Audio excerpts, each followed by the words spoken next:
struggling. Hello. The Thank you, episode game. of the theme of today is why does God hate me so much? That's what the Cappadocians ask themselves every day. Why was I chosen for this? Why is this my fate? Why am I cursed to live this life where I'm locked out of heaven and I'm to wallow forever on the planet? Well, wait a minute. There's a reason for this. I'm God's chosen. We are God's chosen clan. We're here because he has a plan for us, and we need to realize it. It's okay for us to drain the blood. It's okay for us to feed. It's okay for us to do whatever because it's all part of a divine plan. Because we're here to solve the mystery of death. Why did God allow us to die? And how can we finally reach eternal life? That is the subject of the Cappadocians. Every single member of the Cappadocians says they follow this. Some of them are just straight lying, but that's the entire theme. You are God's chosen. Behold, we get to talk about God's chosen vampire today. Are you ready for this? The only explicitly Christian vampire clan in the entirety of Vampire the Masquerade. That's why they got killed off. That's why Giovanni took them over. Hey, now we're a mafia movie. Hey, we're the movie. Now let me clarify. John. The vampire don't count. They manipulate the church. Yes. They're not actually Christians. Dan, you had something to say. What was it? Just relax. Just look at the baby elephants and the baby owls. The baby I elephant, the posted. baby owls. Here it is. Don't be so cranky. Don't be such a sassy Susan. I'm upset because Ryan's not here because his roommate cut his hand open with a hedge trimmer. Well, I mean, I'm sure it was an accident. Don't worry. Sure, it was It's an accident. okay. He's conspiring against me. He's going to say I'm going to grievously injure myself, It's so Ryan won't go. Accidents It's okay. are inexcusable. You'll be immediately killed for your crimes against the podcast. Okay. I hope John's good old case of the fuck yous doesn't rub off on you now, Colt. It never will. I'm an angry son of a bitch, but I'm a very inwardly angry son of a bitch. You ready to see what Cappadocius looks like? You ready to see what this stooge looks like? The man who ruined the world. Yes. Joe Biden? It's Tremere. Tremere has done more damage to the World of Darkness than any other character, but That's debatable. this guy comes in close second. There he is. I posted him in the wrong chat, but there he is. Oh wow. Yeah. God complex much? Yeah, that's Or what he is. Oh wait, are you saying that Jesus was No, actually he's not Cappadocian? Jesus. He doesn't have a beard. Where's the crown of thorns? Well, Is it- maybe it's St. Peter. I don't know. This man and his cope and his Messiah complex caused so much damage in the World of Darkness, and we get to talk about this stooge today. We get He to was talk about this Shoko complete- Asahara before he was cool. This complete stooge. All right, who wrote this book? Who wrote this? I don't think it was Justin. Let's pull up the man who wrote Clan Book Cappadocian.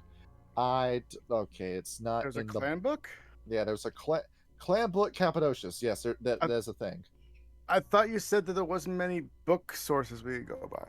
There's not that much with the Cappadocians themselves because they only have the one and the one book, and that's it.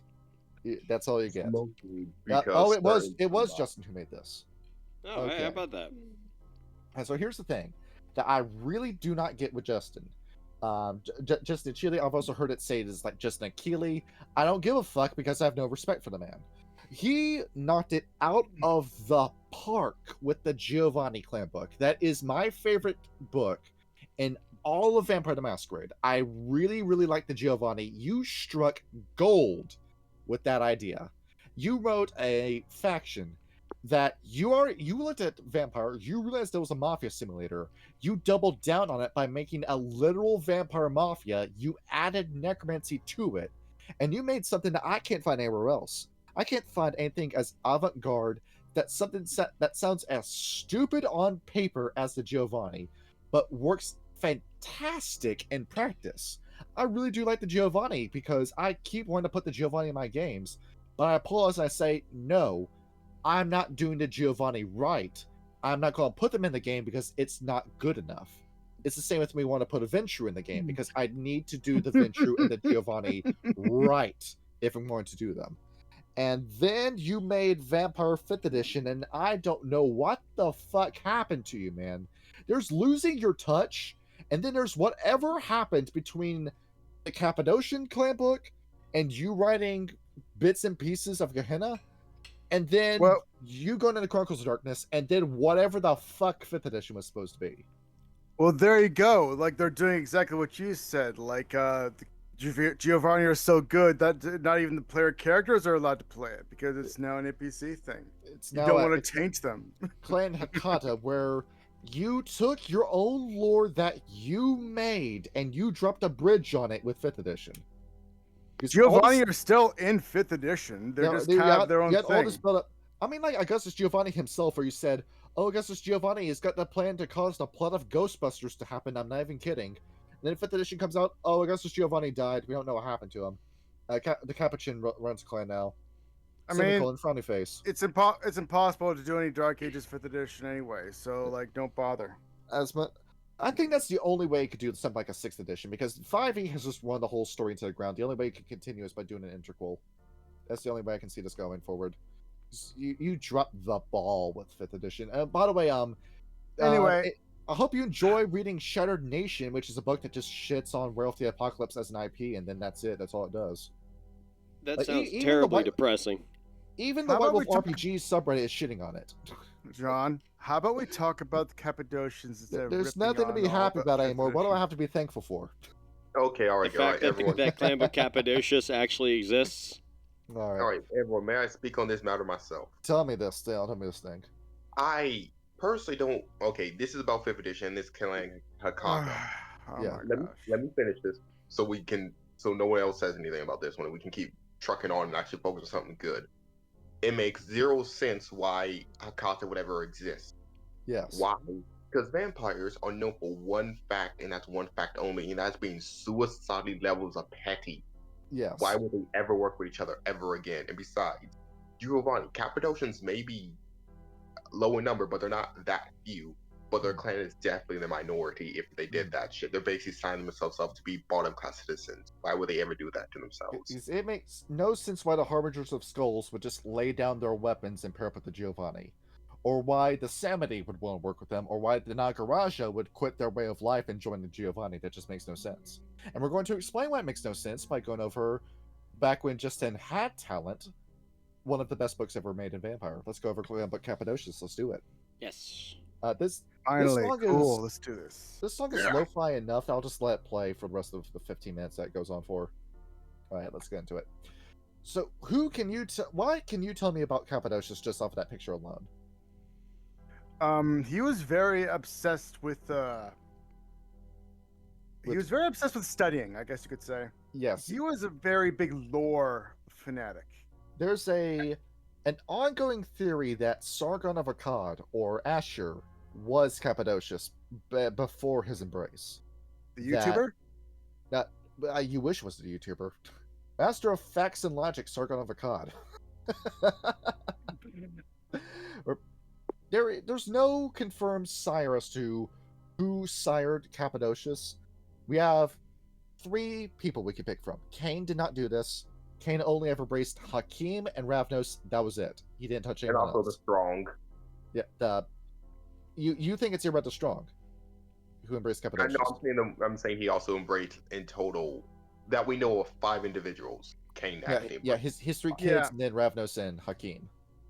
And with Cappadocius, I have a working theory that it was Irred the Strong who embraced him.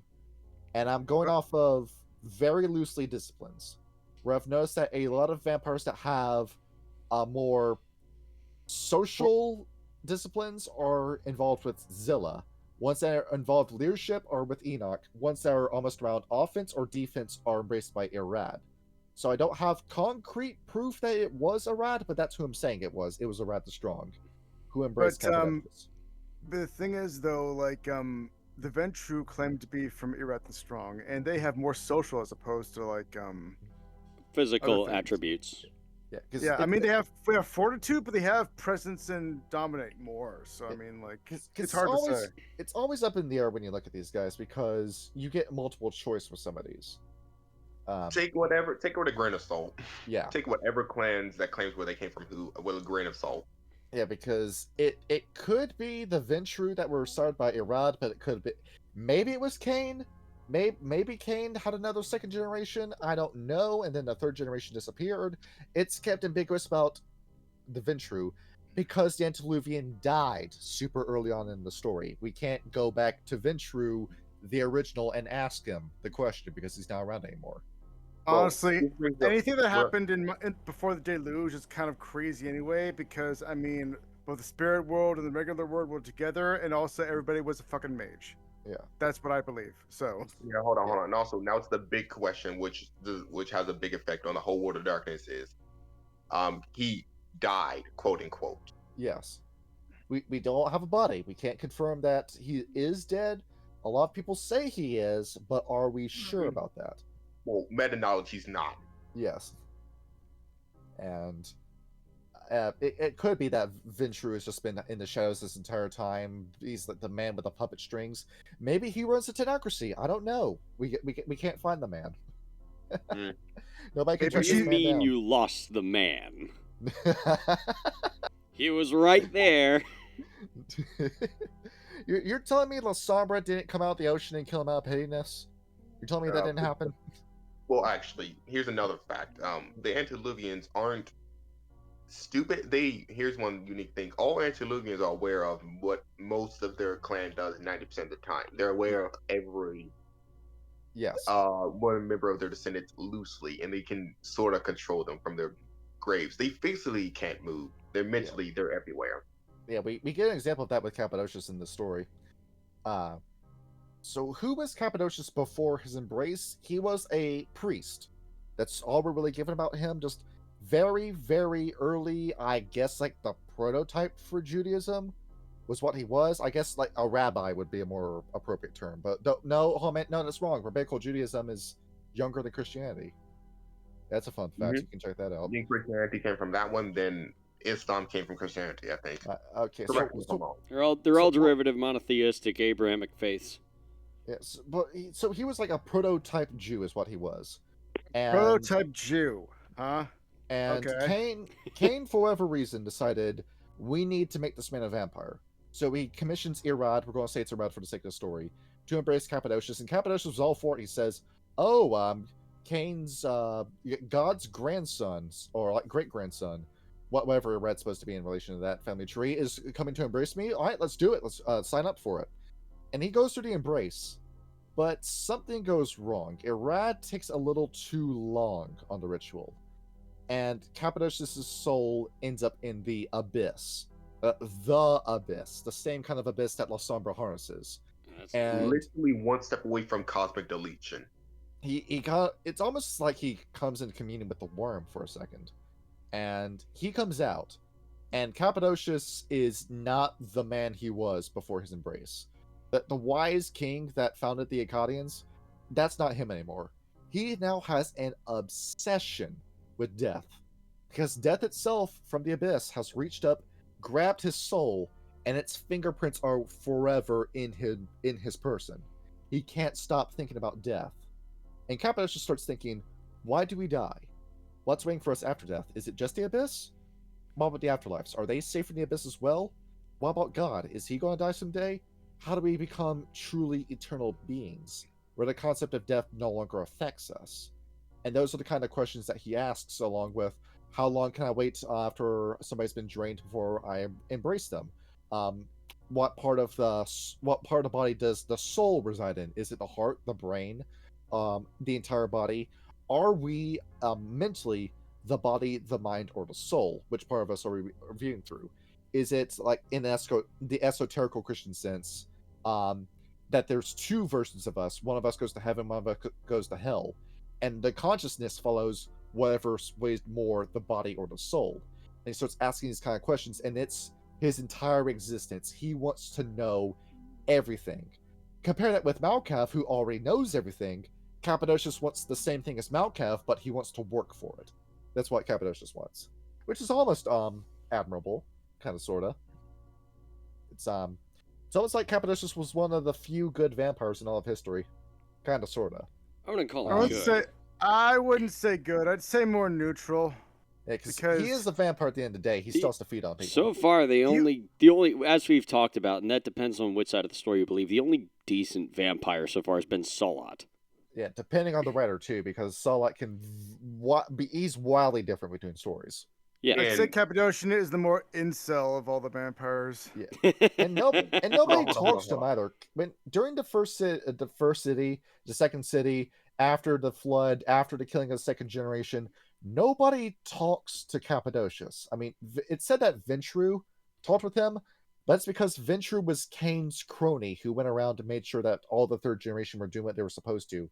And Salat tried talking to him, but then Salat realized just how weird Cappadocius was and cut ties with him, and then went right back to communing with Set and Malkav.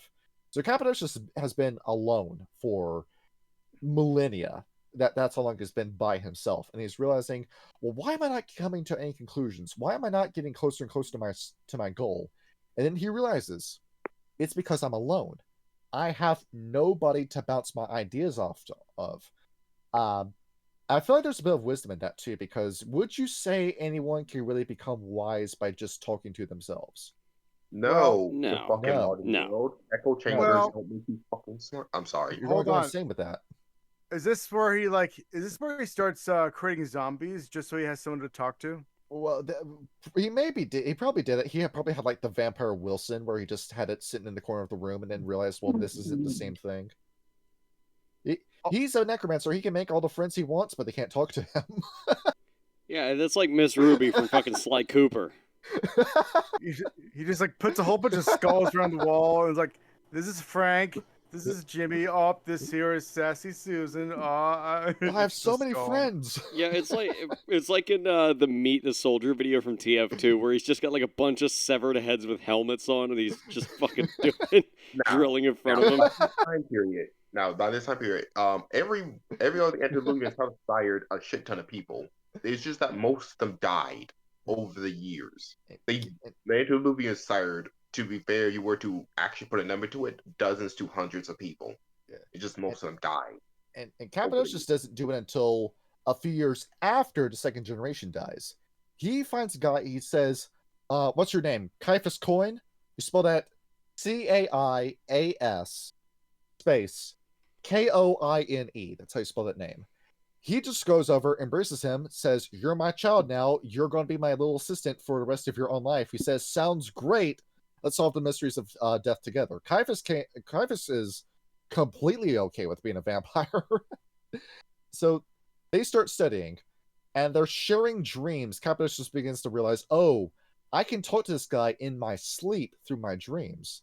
And we were able to share this information. We don't ever have to stop from a study. We don't have to do study breaks anymore. We can just keep learning forever. Can I do it with other vampires? It starts going around embracing more vampires, and they just keep embracing. There is no standard to the embrace. Cappadocius and Caiaphas just embrace whoever they want.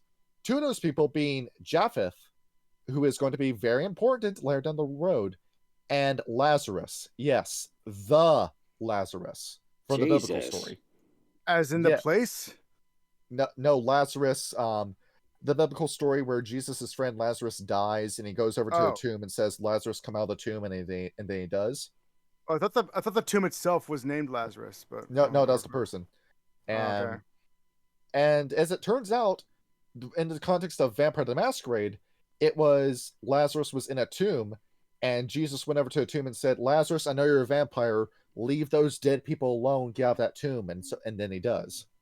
And then all the disciples look around and turn it into Jesus raising the dead, when it was just Jesus talking to a vampire, though one and only vampire that had direct communion with Jesus Christ. So there we go. Lazarus is a pretty good guy. We'll come to figure that out in a minute, though he did make a couple pretty bad mistakes. All right. As Cain, I swear to heavens, if you just didn't sire a single person, none of this world wouldn't be this bad. Yeah, we would have had a much better world if Cappadocius just stayed by himself all day and eventually went insane.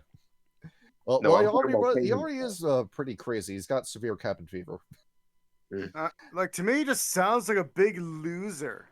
He sounds like the butt of every joke from every single other vampire clan. He's Hey like guys, look, it's Cappadocian. He's Hey, just sitting there at the Cappadocian, come lunch out of your table fucking by cave. himself, writing in his book, and all the fucking Pretty jocks are much. making fun of him. Like, not even a Noya or a Malkav will come talk to him because fucking Malkav is off with Set, talking about how to smoke oregano, and fucking, and then you got Bruja with his boyfriend sitting across from fucking. I'm forgetting who was the Toreador antediluvian. I forget. Troil. Yeah, fucking Toriel talking about her loser insane brother and his drug dealer friend. And then you just got Cappadocia sitting off at the table where all of, like, they cordoned off 6 tables for all the kids with food allergies to sit, but nobody has a food allergy. That's where Cappadocius is sitting. Hold on. He has like the emo hair, and he talks so gothy. He's like, I like death. He's wearing a fucking blood on the dance floor t-shirt. And this is My Chemical Romance. King, you're saying? See, now we're talking shit about Cappadocius. You're forgetting about the kid now sitting there in the corner eating from a bowl. That's what he's doing. Oh my god. And then you also have Venture over there going like, all right, everyone, wash your hands. He's a snitch. He's a goody two-shoes. He is. That's why they killed him. No, the thing is with Cappadocius is that he does have some skin in the game history. He talks with Zoroaster, who believes in God and believes in that ultimate evil. He talks with Buddha, who doesn't believe in God. He talks with Nebuchadnezzar. He goes to the Hanging Gardens. He meets with Alexander the Great and Ptolemy. He comes into contact with all of these great minds, and he always has these great in-depth conversations with them, but he never gets what he's looking for when it comes to any of these conversations. So he's getting all this information the hard way. He follows a lot of like Saulot's footsteps in a way. And what happens next? Cappadocius is thinking, he's just stewing, thinking, I gotta find some way to solve this life and death. I'm studying all these dead bodies. I'm getting nothing. I'm into contact with departed souls in the Shelllands. I'm getting nothing. How am I supposed to figure this out? And then his beast talks to him. And he goes in and says, I seek the answer to death. Perhaps yours will reveal it. And the beast says that to Cappadocius. Cappadocius says, I can't prevent this, I know. But I know that God will protect me. The beast says, who are you that God so looks after your well-being? And Cappadocius has a question of faith here where he's saying, is my reliance on God and my own role as a priest getting in the way of my own answer? So he starts thinking, this heaven I'm trying to reach, it sounds good, but I think I need to go ahead, leave any answers I could have had in God off to the side, and I need to follow something else. So he quits being a priest and decides that I need to find my own religion in, say, following death as a concept. It's not so much a religion because I would worship something, more like a school, so to speak. I need a school. He looks over at this mountain, Ursius, which is spelled Erciyes. It is a volcano in Turkey. And it's covered in snow. I didn't know they had a volcano in Turkey. It hasn't exploded in ever. When was the last time this erupted? Did this ever erupt at all? It's inactive. Okay, yeah, Wikipedia says it's inactive. I don't think last eruption was 6,880 BC. Yeah, that's a long fucking time ago. Yeah, it ain't going off. So this is gotta be the place where we're going to set up the school. They said there's a Malkavian living there. Caius, can you go over and kill that Malkavian for me? Can do, boss.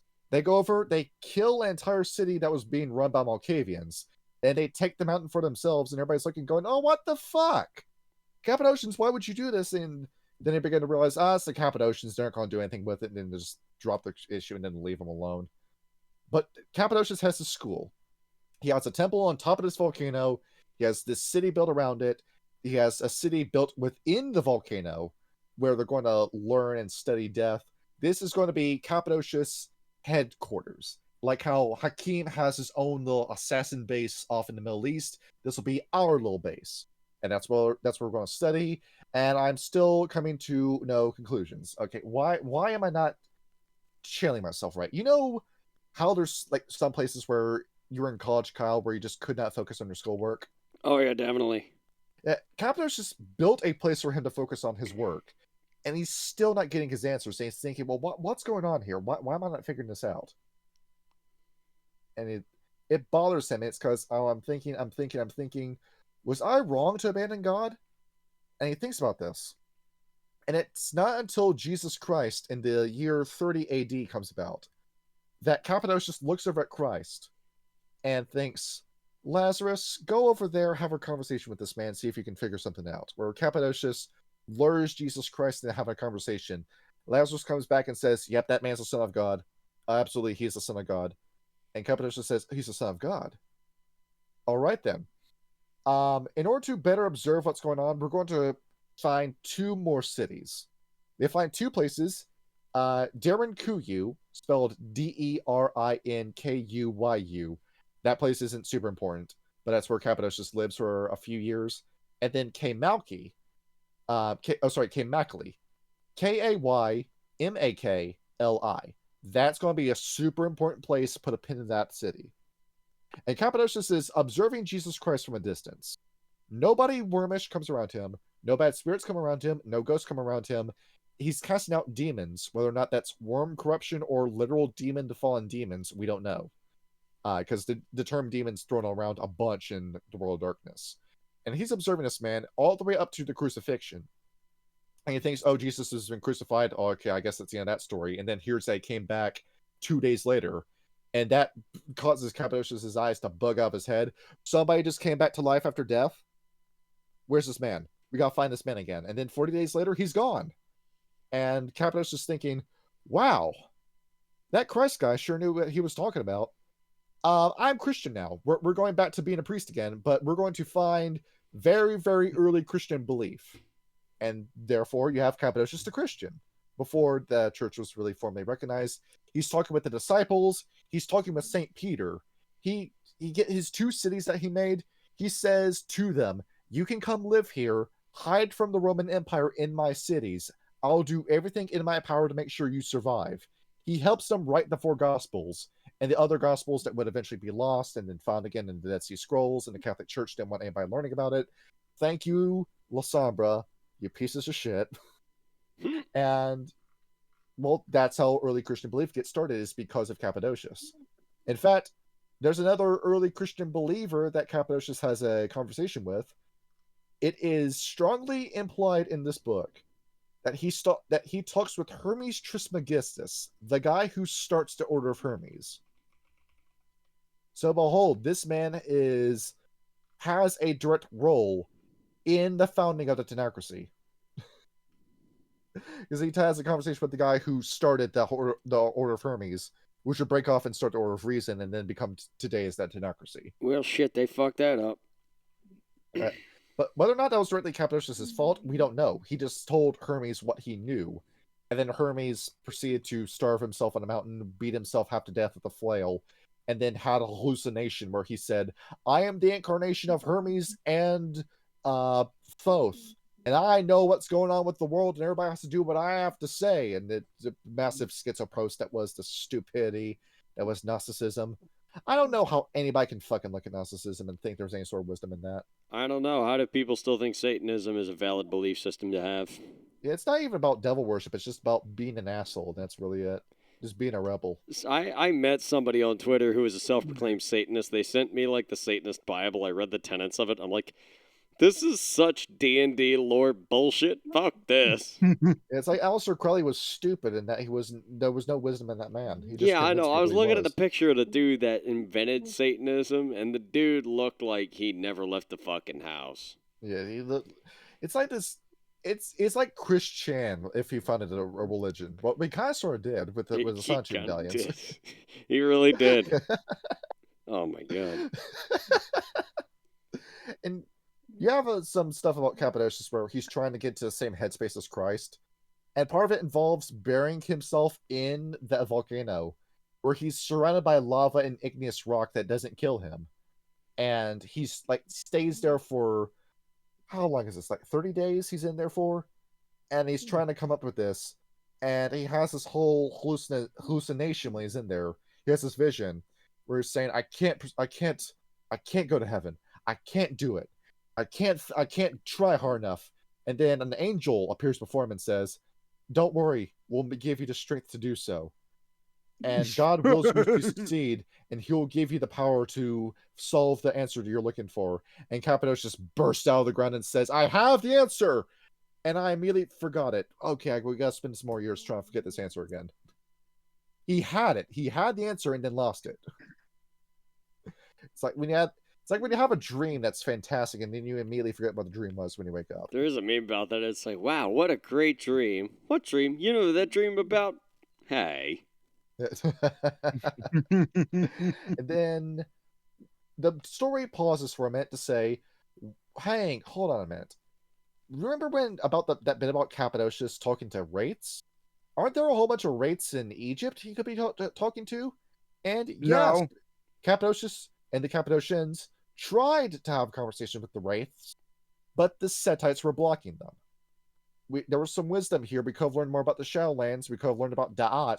We could have had information about Mummy the Resurrection if it wasn't for those damn Setites. Wonderful people they are. You fuck up everything. I do like the juxtaposition between the two. Because you have the rivalry between the Venture and the Bruja, where they're opposite sides of a spectrum. You have that with the Cappadocians and the Setites. The Cappadocians want what the mages have. They want to ascend to true eternal life. And then the Setites want to overthrow what they perceive as God or the Demiurge by doing the most earthly, heinous, defiling shit you can think of. You're the same side of the horseshoe, you just don't realize it. Honestly. Yeah. But the Cappadocians, it's obsession with virtue leading to stupidity. And then with the Setites, it's obsession with evil leading to stupidity. You're both degenerates by the end of the day, just the Cappadocians don't know it. And of course the Cappadocians and the Setites would both be chased out of Egypt by the Assamites. But yeah, that's the end of that story. The Cappadocians tried with Egypt, but didn't get anywhere. There was one. You remember Lazarus? He tried, and he managed to get a decent foothold in Egypt because he realized he had to kiss up to and tell the Setites stuff they wanted to hear in order to make sure that he would have a lab for himself in Egypt. Now, while he's in Egypt, he meets a woman, Lamia. You ready to talk about Clan Lamia? There was one. One of the most obscure bits of I almost said D&D. Of vampire lore. Isn't that like the Black Plague carrying vampire? Yes, the sickness vampire, the Nurgle vampire. Here's their clan icon, by the way. Oh, so it's Medusa. Gotcha. Yeah. You have this woman, Lamia, where Lazarus meets up with her and says, damn, aren't you a pretty little thing? The two of them have some wild sex, and Lazarus says, man, I want to have that again, but with you as a vampire. Embraces Lamia, and then once she's a vampire, Lazarus starts talking with her, saying, okay, so tell me, what do? You have a cult that's dedicated to worshiping Lilith, Adam's first wife and the mother of all demons. And Lamia said, yep, that's what I do. And we have this entire group. We're technically the Bahari, but we're not Lilith-made vampires. We're Canaanite vampires now, thanks to you. And I'm going to go ahead, I'm going to embrace my entire coven of, we're an all-woman cult, and we worship Lilith and the Divine Mother. It's basically like proto-verbena belief is what the Lamia had. It sounds like it. And Lazarus says, okay, we're going down two very different paths. I kind of regret embracing you, but you do you. Cuts ties with her, while the Lamia go and do what they're going to do, and eventually meet up with the Cappadocians as a clan, not with Lazarus, but on their own. And they work with the Cappadocians while being their own clan, kind of, sort of. And they have a unique discipline. It basically breaks the game. That's what their discipline entails. What does it do? Okay. All right. So to very quickly summarize it, because we have a lot of stuff to talk about in terms of disciplines, it is called Deimos. That should raise an eyebrow because that's named after a death god. So what this does is that it allows you to drain the life out of people, years of people's lives through the vampire kiss. And at the highest level, you breathe out a black smoke that either drives a human to suicide or a vampire into torpor immediately. Yeah, fuck that. Yeah, I can see why that was not included in any games we've played. They are super strong vampires. Interesting. And they're good. Cappadocius is happy they exist, but they don't really get to be part of the Cappadocians. They're off to the side doing their own thing while Cappadocius is still trying to solve the mystery to eternal life. And Cappadocius has a vision. And it's a vision that's kind of like Job and the Angel of Adversary talking to God. It's a voice in his head saying, "Are you sure your people are doing what you're asking them to? Are you sure your Cappadocians are actually studying the mystery to eternal life? You sent these people out to go and research from other lands and try to see if the solution lies in Germany or in China or in Africa. Are they actually doing that?" And Cappadocius realizes, I might be they're probably making an ass of me right now. I probably need to check up on my clan. And he calls for a massive census. He says, we're all going to go to Mackley, and we're going to have this massive convention.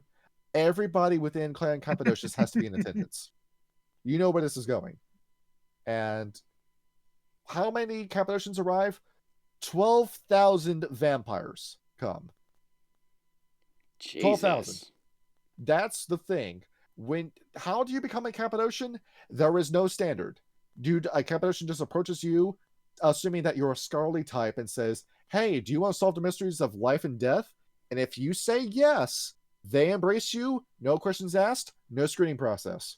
Yeah, and this is the Middle Ages. There is a shit ton of vampires. They're everywhere. You wonder why the Inquisition was flipping over every stone looking for vampires, because they were all over Europe.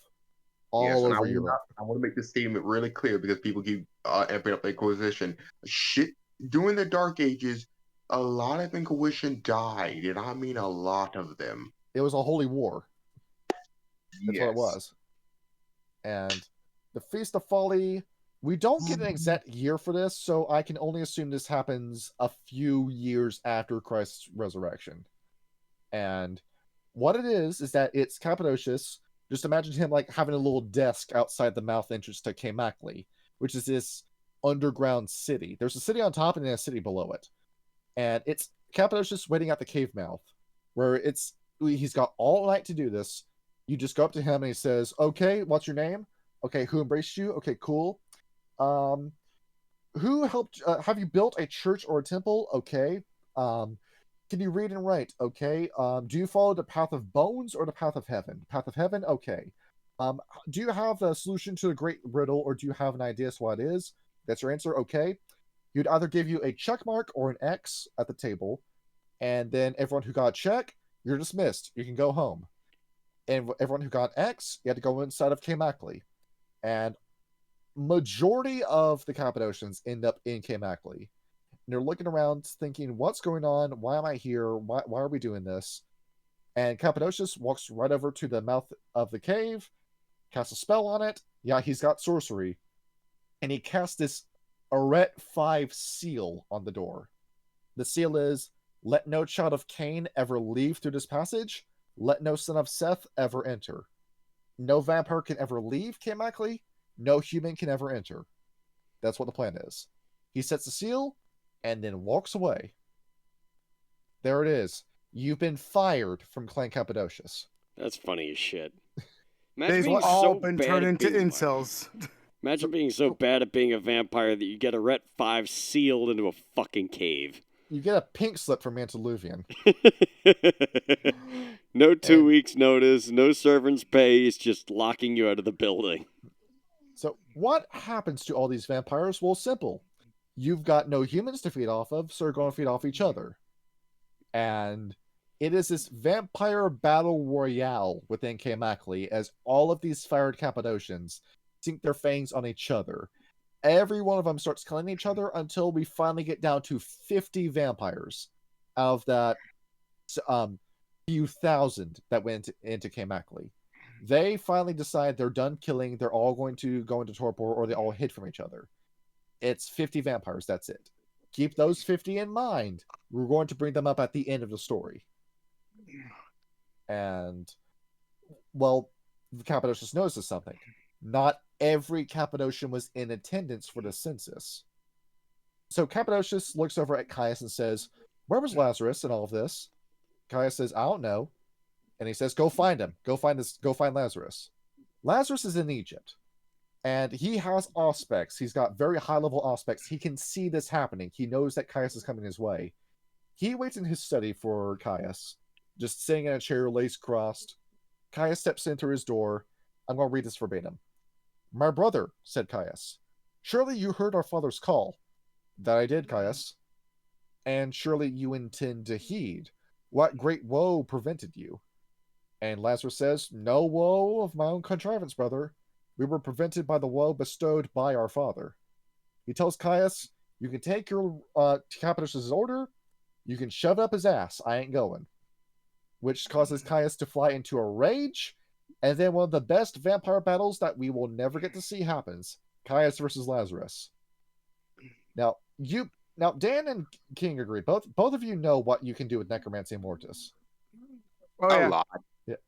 So, Kyle, to put it into your perspective, imagine Shigaraki from My Hero Academia fighting another identical Shigaraki. So they would basically just be trying to constantly decay each other. Yes. Hold on. I cast Disintegrate Mountain. You had this. You had the world and universe around them, the sands of Egypt being erased as they were trying to erase each other. As it's a fight between two beings that can kill each other in one shot. It just matters who lands the hit first. But they have all this. They have all these other disciplines because Caius is moving around at super speed. Lazarus can see into the future at all times. It's you can't land a hit on the other because you can predict what the other one is going to do until finally Lazarus lands the killing blow on Caius and erases him from existence. But Caius also lands a shot on Lazarus that forces him into torpor. Lazarus lays into the sands of Egypt, buries his way beneath the sand, and he has never been seen since. He's beneath the sands of Egypt somewhere. We just have to find him. That, or he dug his way out years later, and now Lazarus is walking around somewhere. We don't know. That's part of the mystery. You want to have Lazarus pop up in your game? Kyle, we do Miami by Night, and all of a sudden there's just Lazarus on the beach. That'd be fucking terrifying. that would throw you through such a loop. It's like, we were sent down here to find some fucking cocaine. What is this asshole doing? How's he getting to Miami? What doesn't make any sense? On a cruise. Almighty DM, please do not throw any Methuselahs that will saw the end of Oblivions around because those things are walking nukes. In our Hunter Reckoning game on Friday, we haven't had Gabriel do his final boss yet. You want it to be Lazarus? I mean, it could happen. Not gonna lie. That doesn't make any sense, though. So no. The thing is with the Methuselahs, these guys have been around for 1,000 years. You're just going to live in Egypt for 2,000 years, and you're never going to leave. You have eternal life. Go out and live it. Do something, because your final death, there's nothing after that.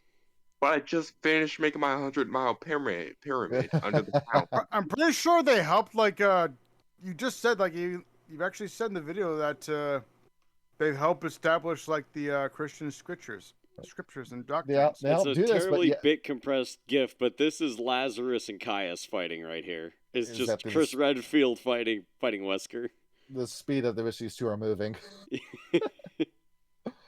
You can do so much more as a vampire. Just why limit yourself to one thing? Alright. So Lazarus and Caius are gone. So Japheth is the only guy around. And Cappadocius is thinking to himself, shit. Alright, I need a replacement Caius. So he embraces a guy that would be known as Cappadocia. Yeah, it took you a long time to think of that name. And behold, we now have a replacement Caius. Wonderful. It's like he never existed. You know, something tells me these Cappadocians aren't as Christian as they claim to be. Nope, not exactly, because you're following Christianity more for your own advantage than anything else. And thank you for spreading the world's most popular religion, but you were never a true believer, were you? And then one day, soon after this event happened. Oh, by the way, I forgot to actually say what the name of that Key census was. It's known as the Feast of Folly. That's what it's referred to in vampire lore. It's called the Feast of Folly. All right, so after that happens, a few years go by. Cappadocius is thinking, then he remembers, I got it. I know how Jesus did it. He ascends into heaven by going out, being the best human on the planet, and then he dies through a ritualistic death. That's how he did it. So what I need to do is that I need to reach Golconda, and then I need to die through ritual. There's just one issue. I gotta reach Golconda. And he thinks to himself, and I've been following the path of bones this entire time, and I just killed a whole bunch of my own men for following the path of bones. Well, I'm going to look like a complete ass reaching Golconda. So, shit, I guess I gotta screw my own philosophy and max out my humanity. So Cappadocius tries doing that, but he's so weird, he never succeeds. He never does reach Golconda, like Solot does. And you might be thinking, now you might be thinking to yourself, where have the Cappadocians been this entire time? They've been in Turkey, right? Well, now they're starting to spread out. Ever since the Feast of Folly happened, the Cappadocians are now going everywhere throughout Europe. You've got them in Scandinavia. You've got them in Germany. You've got them in Spain, East Europe. Oh no, it turns out the Shadow Lords and the Zamichi are here. What are we going to do? The Cappadocians look over at the Ventru, who are running Constantinople around this time, and they say, hey, can we form a partnership? The Ventru say, what have you got on the table? They say, zombies. The Ventru say, you're in, let's form a partnership. Let's make a deal. As it turns out, having the Cappadocians on your side is a very good idea because they can make zombies. Hell, I sent you the page on making zombies. Oh, it's got zombie tits in it. We can't show it on the screen. No, we cannot. And I realized I pulled it up before I started the episode, so give me a mulligan on that. Let me pull that over here, and I'll put the thing there, and I'll bring my notes back up. So now, you remember when we had John Red in the group? Back when we had him.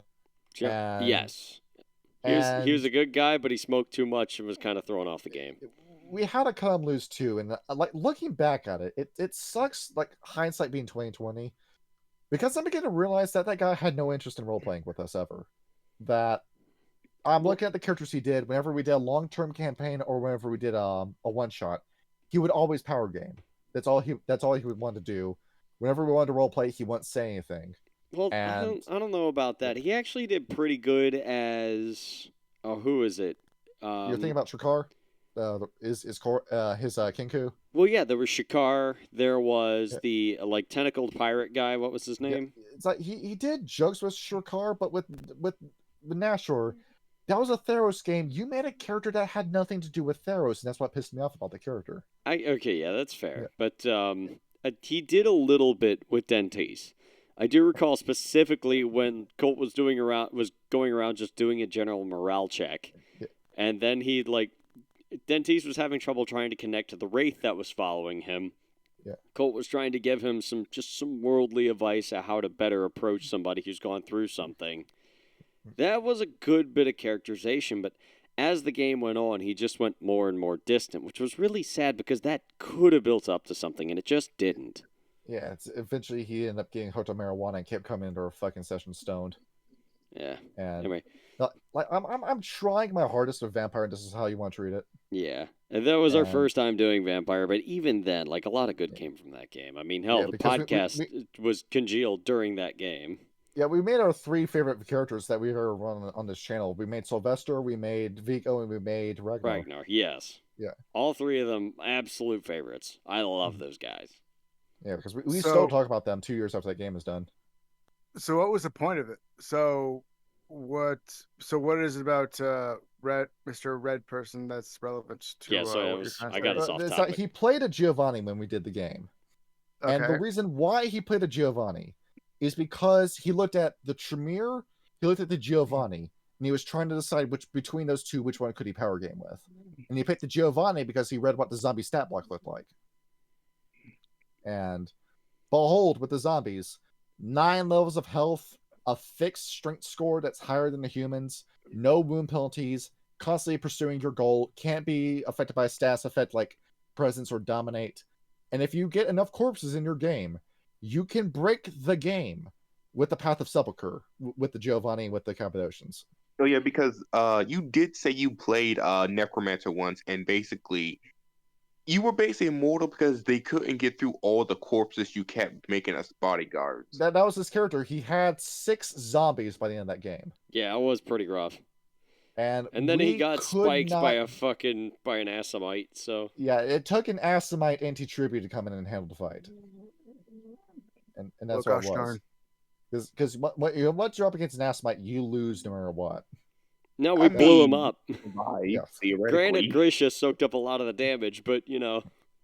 Then why'd you make me fight one in Hunters? I thought you were on the cusp of doing so, and then you ran from the fight. Until that wasn't an Assamite. That was a Zapno. It looked like a fight I wasn't able to actually win.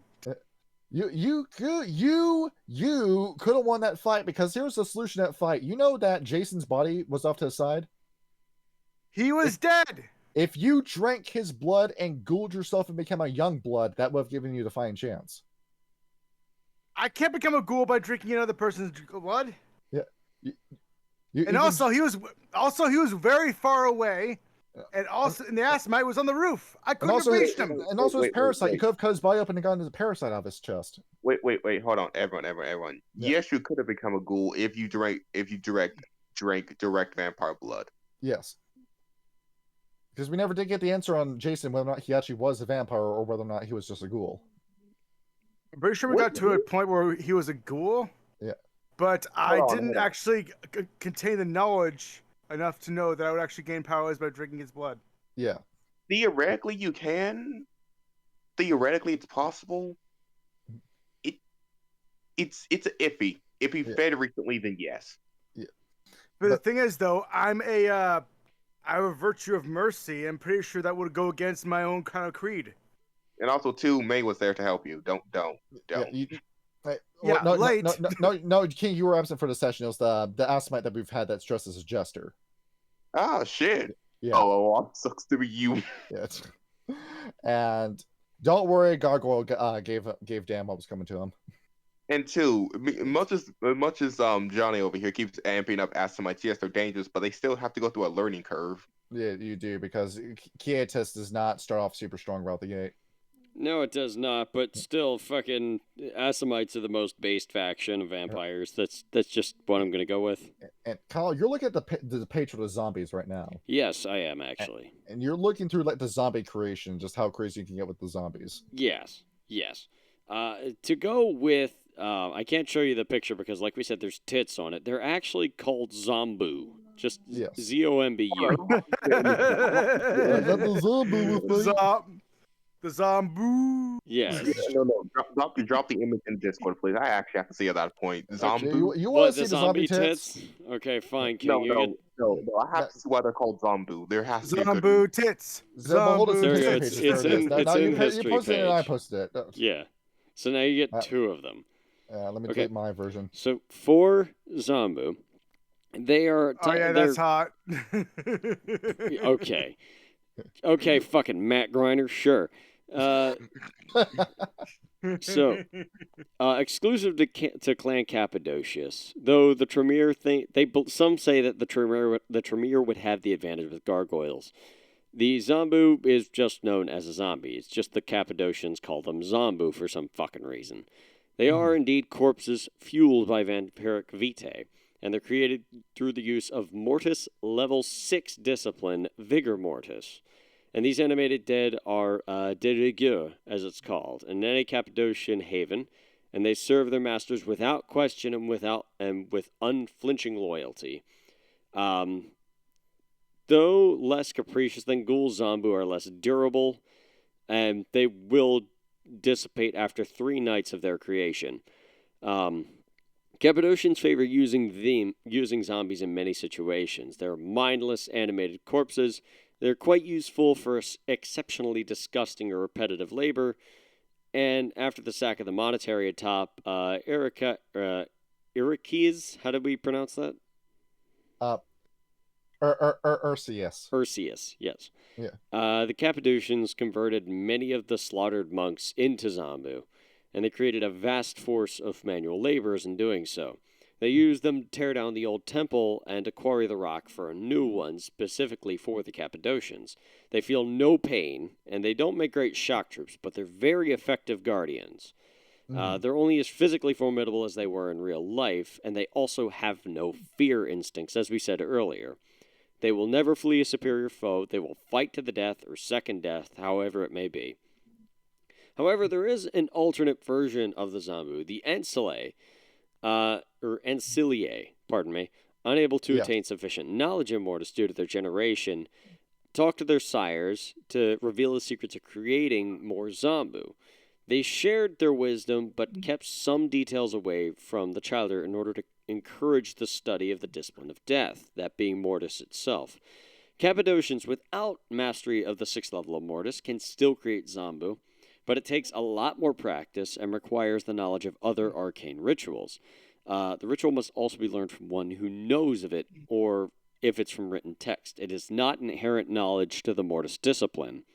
The product of this ritual requires a thumbnail-sized gem formed from the Vitae, the vampire, known as a blood pearl. This can be used to roughly emulate the animation of a Zambu. So creating a blood pearl in order to make a Zambu requires 8 hours and 3 blood points, so it's really steep. It also demands at least 8 levels of mastery between the disciplines of Mortis, Necromancy, and Thaumaturgy, with no fewer than 2 levels in each.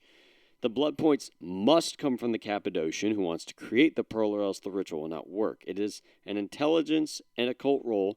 The difficulty is equal to the number of hours for which the Zambu will remain animate. So it won't do the full 3 days like a regular Zambu would, but it will stay alive, equal to your intelligence and occult roll. But the practice and effect of making a blood pearl are very, very imprecise. The creator cannot know whether or not the ritual has succeeded until they attempt to use the pearl. Any corpse animated by inserting the blood pearl into its mouth, it will remain animate for the number of hours stipulated by the difficulty of the roll. At the end of this time, the Zambu will collapse and decompose, leaving nothing but dust. They believe it to be a result of the unnatural magics which had animated the body previously. So there are indeed 2 ways to make a zombie. One is vastly stronger than the other. If that is the case, it may actually be better for a player to just dump 6 points in Mortis and be done with it, instead of having to spread it out. However, having the more versatile spread and then using the blood pearl in order to make a zombie would make for weaker zombies, but a stronger Cainite in general. This is the game-breaking discipline of the game. You want to talk about thaumaturgy and vicissitude and celebration being strong? Nah, this is how you break the game. Mortis. This discipline right here. It's like being a Path of the Horde, or no, Path of the Shepherd druid. Oh, and you cast conjure animals every fight? We fought an Archfey in my Storm King's Thunder game while trying to retrieve the Elder Gleam, and the bastard had that. And now this was, getting a bit off topic, but this Archfey was a motherfucker to fight. Like, literally our DM looked at it mid-fight and went, no, that's busted. I'm changing that. This Archfey had the ability to concentrate on 3 different spells at once. So he had to conjure animals up, and he banished our barbarian. So he had to deal damage to bring him back. And our fucking DM rolled 3 nat 20s in a row on the con save. That's before Eldritch Mind came into effect? He actually never got around to use Eldritch Mind. And the thing is with the zombies is that you realize that this is very cheap labor here. You don't have to feed the zombie. You just need to make sure it doesn't fall apart. You need to give it blood, and then behold, free labor. So the adventurers saw, hey, we don't have to pay these bodyguards. Cappadocians, go ahead, work for us. Work in Constantinople with us. But the Cappadocians don't form any friends during this time. Nobody likes the Cappadocians because of just how fucking weird they are. They're how weirdos. Big of a losers they are. The entire clan is made up of weirdos. You follow a path of enlightenment called the Road of Bones, where all that really entails is watch people die and then just record how they died and record what happens to their body, and that's it. That's how you make progress on that path. And Small mid-episode retraction. I got the name of Cappadocia's replacement wrong. It's not Cappadocia, it's Constantia. Sorry, I fucked up that name. Close enough. Yeah, but that's who it is. It's Constantia. My reading disability brain meshed up the name. Okay, what happens next? And there's a mention in here about how the Cappadocians used the Christian church to expand, where the Lasombra knew about them and saw them and thought, you're not hurting anybody. I don't care if you want to use our churches as safe havens. Just know who's in charge. And the Cappadocians didn't do anything with the Lasombra and made no friends. And thus, nobody ever stopped them from just spreading across until the Inquisition happened. And now we finally get to talk about Augustus Giovanni. You ready to talk about him? Yes. Tell us about Augustus. Okay, Augustus Giovanni. I want to pull up my favorite picture of him. There's 3 different pictures to what Augustus Giovanni might have looked like. I think this picture fits in the best. Let me just go ahead and just put this in here. To me, this is what he looks like. This is what he will always look like. He looks like Marlon Brando in the end of Apocalypse Now. This man is a Marlon Brando vampire. I'm also the mafia. And our soldiers cannot write fuck on their aircraft because it's obscene. The horror. That is what he said when he died. Yeah, Apocalypse Now, unironically, is one of my favorite movies of all time. It is pretty good. I don't think Coppola's ever made a bad movie. He probably has, I just haven't found it yet. But I know there's one, I just can't think of it off the top of my head. And do not cry for Augustus Giovanni. He gets what's coming to him in Gehenna. But we're going to leave what happens in that book for the Giovanni episode next week. There it is. That's what we're doing next week. It's the Giovanni proper. Oh, hell yeah. But why was Augustus Giovanni brought into the clan? Cappadocius is looking around Europe around this time. He's going in and out of torpor like every Antediluvian is doing around this time. And while he's awake one day, he's talking with Japheth and says, oh, by the way, the Salubri are gone. Well, I mean the Salubri are gone. Well, there's this guy, Tremere, and he had his buddies Etrius and Goratrix, and they diabolized Salot, and now they're a new vampire clan called the Tremere. That sounds cool. Can we get our own version of Tremere? Boss, you want us to be diabolized? No, we're going to do it right. We're going to have a Tremere that we can control. Boss, this sounds like a really bad idea. I don't care. I know what I'm doing. Go find a Tremere for me. Okay, so Japheth is looking around and eventually comes across a family in one of the many, many kingdoms of Italy, the kingdom of Venezia, known as Augustus Giovanni. He is I don't think with the amount of money in Europe around this time that you could have been a millionaire, but in today's money, that's what he would have been. He was this very rich man that started a courier service. He ran the post office of Venezia. And if you wanted something delivered across Venezia, if you wanted something shipped across the ocean, if you wanted a tour of Egypt, you paid the Giovanni family to do that. And sounds cool. You could be a Cappadocian. You practice necromancy? You know how to raise the dead? You know some of the stuff already? You've been studying us? Let me tell Cappadocius about that. Japheth goes all the way back over to Cappadocius and says, hey, we found these guys, the Giovanni. They sound pretty cool. Do you want them to be your Tremere?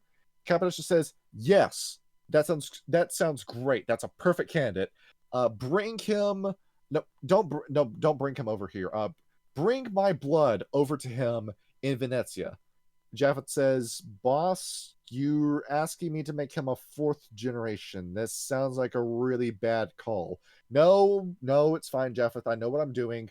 Here, take my wrist, cut it open. Jeff didn't say that. Yeah, get the blood in it. Get the blood in this chalice, and then I want you to oversee the ritual of embracing Augustus Giovanni into the family. And Japheth swears this is a bad idea, but okay. Wherever Cappadocius says goes, it's his clan after all. And the story takes a weird pause to bring up the tragedy of Father Eustace. Do you want me to read the story? Yes, please. This is just slapped in the middle of the book for some reason. It's for fun. Let me read it verbatim. In the late 11th century, a Cappadocian known as Father Eustace assumed responsibility for the parish of a small town between Toulouse and Tours. He was believed by his flock, guiding his parish with firm but fair demeanor, and promising a vast reward of heaven to those who accepted the bounty of Christ. He also promised the infinite torments of hell to those who stayed away from the path, thus as much as any good priest should. As Eustace involved himself more and more in the lives of his flock, they grew to love him even more. He radiated an aura of calm and piety. Those who attended his midnight masses marked his pallor as a strange sort of stigmata that signified his closeness to God. Even his confessions held the sacred privacy for those fortunate enough to have Eustace's ear, induced near rapture in the confessors. In the end, Eustace's popularity proved to be his own undoing. At the beginning of a particularly promising harvest, the priest adorning flock gathered at his church. Convinced that the benevolence of God stemmed from the most pious servant, a crowd of peasants gathered at the doors and demanded to see the good father. Unswayed by the brothers' warnings that the father could not be disturbed by day, the throng surged into Eustace's quarters, taking up the sleeping priest and marching him in gay procession to the street, cheering all the while. Of course, no sooner did the crowd expose the slumbering priest to the sun than he burst into flame, consumed within moments by the touch of its unforgiving rays.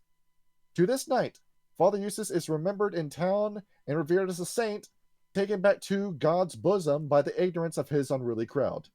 The Lord giveth and the Lord taketh away. That is very sad. Um, he sounded like he was just a genuinely good dude. He really did. So is this a prelude to like the point of the story? Yeah, it's that all Cappadocians are stupid and their ghouls are stupid too. That's the moral of the story.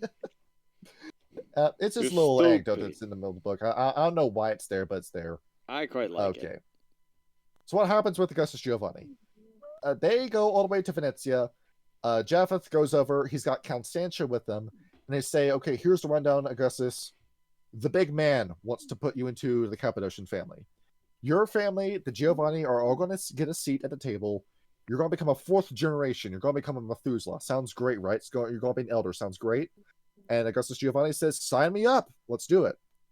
So they have this big dinner in Venezia, and there's singing, there's dancing, there's many stories to behold, and it ends with stripping Augustus Giovanni naked, taking him to a stone table, laying him down on it with his arms wide. 2 different Cappadocians drain his blood while Constantia gets the last drop. Then Japheth walks over with the cup, and it's Cappadocius' orders, but it's still not sitting with him. So he says a little incantation above the goblet. He who partakes of this boon shall forever be judged by this blood and by the will of God. Color this vitae with the deeds of its drinker. Let him sup with his soul every time he feeds. Deliver this blight unto him, as the founder delivers this stigma unto us. Cappadocius, his curse changes through the actions of Japheth. Cappadocius got off pretty easy with the curse, because the curse with the Cappadocians is that you're just really, really white. It's the reverse of the Banu Hakim's curse, where your skin becomes jet black the more that you use quietus. Yep. Instead of the Giovanni, you're extremely pale. You're white as snow.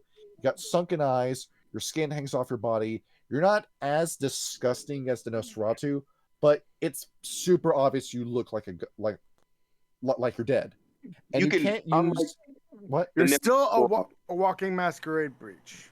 Yes. Unlike the Nosferatu, you could theoretically pacify a person if you covered your body. But you can't use blush of life. The Cappadocians can't do that. Really? Yeah, they can't do that.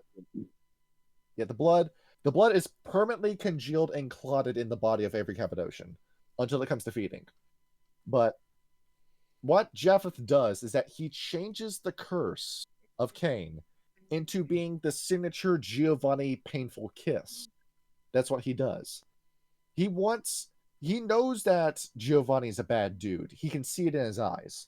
So he changes the curse to say, every person you try feeding off of is going to know that you're a vampire the minute you do it, and they will remember the entirety of your kiss. There'll be nowhere for you to run in terms of masquerade breach. And the embrace is complete. Giovanni is given to blood. It says the blood bloats him like a tick, so did the blood make Augustus Giovanni fat? I don't know. Bro needs to lay off the fucking gabagool. If that was the curse, I think he was fat before the embrace as well. It probably was, but imagine if that was the curse instead, that every Giovanni is just naturally fat. Here's the gabagool. It'll be very easy to spy Cappadocian, but harder and harder as the ages go on. Fat. Oh, I wonder if that's the reason why all the Giovanni are in America. Yeah, probably. But it happens. Welcome to Augustus Giovanni. You're part of the family. And then, like, a few weeks after that happens, Cappadocius gets a vision. He's sitting in bed in torpor, with Japheth next to him, and he gets this vision of his own body on fire, and the bodies of everyone else in the Cappadocians also on fire. And he wakes up and thinks to himself, I'm going to die soon. I thought before there was no time limit on me solving the answer of life and death. There is now a time limit, and it is very soon. He gets up, he goes to Rome, and there's this big, you have the Vatican City in Rome. He goes right in, starts reading through all the books of Rome after he sweet talks his way in past the Pope, says, hey, I knew St. Peter when he was alive, you should listen to what I have to say, or some shit like that. And he's reading, Japheth is going, what's wrong? Cappadocius, sends the dream email to him, to his brain. Japheth sends that to everyone else in the Cappadocians. And now every Cappadocian is convinced that they are about to reach final death any day now. Death is upon you. And Augustus Giovanni, for some reason, him and his family never get the vision. They don't get it. They don't see themselves on fire. They don't see Cappadocius on fire. I wonder if there's something going on with that Giovanni dude, and this whole thing with you dying is because you embraced Giovanni. Nah, that's ridiculous. It's just some coincidence. But that's where the book ends. It's that all the Cappadocians are on edge. Around the time that Dark Ages takes place, it is the 12th century. Now, what would become the conspiracy of Isaac doesn't happen until 1444. So every Cappadocian is on edge. You need to solve the answer of eternal life tonight.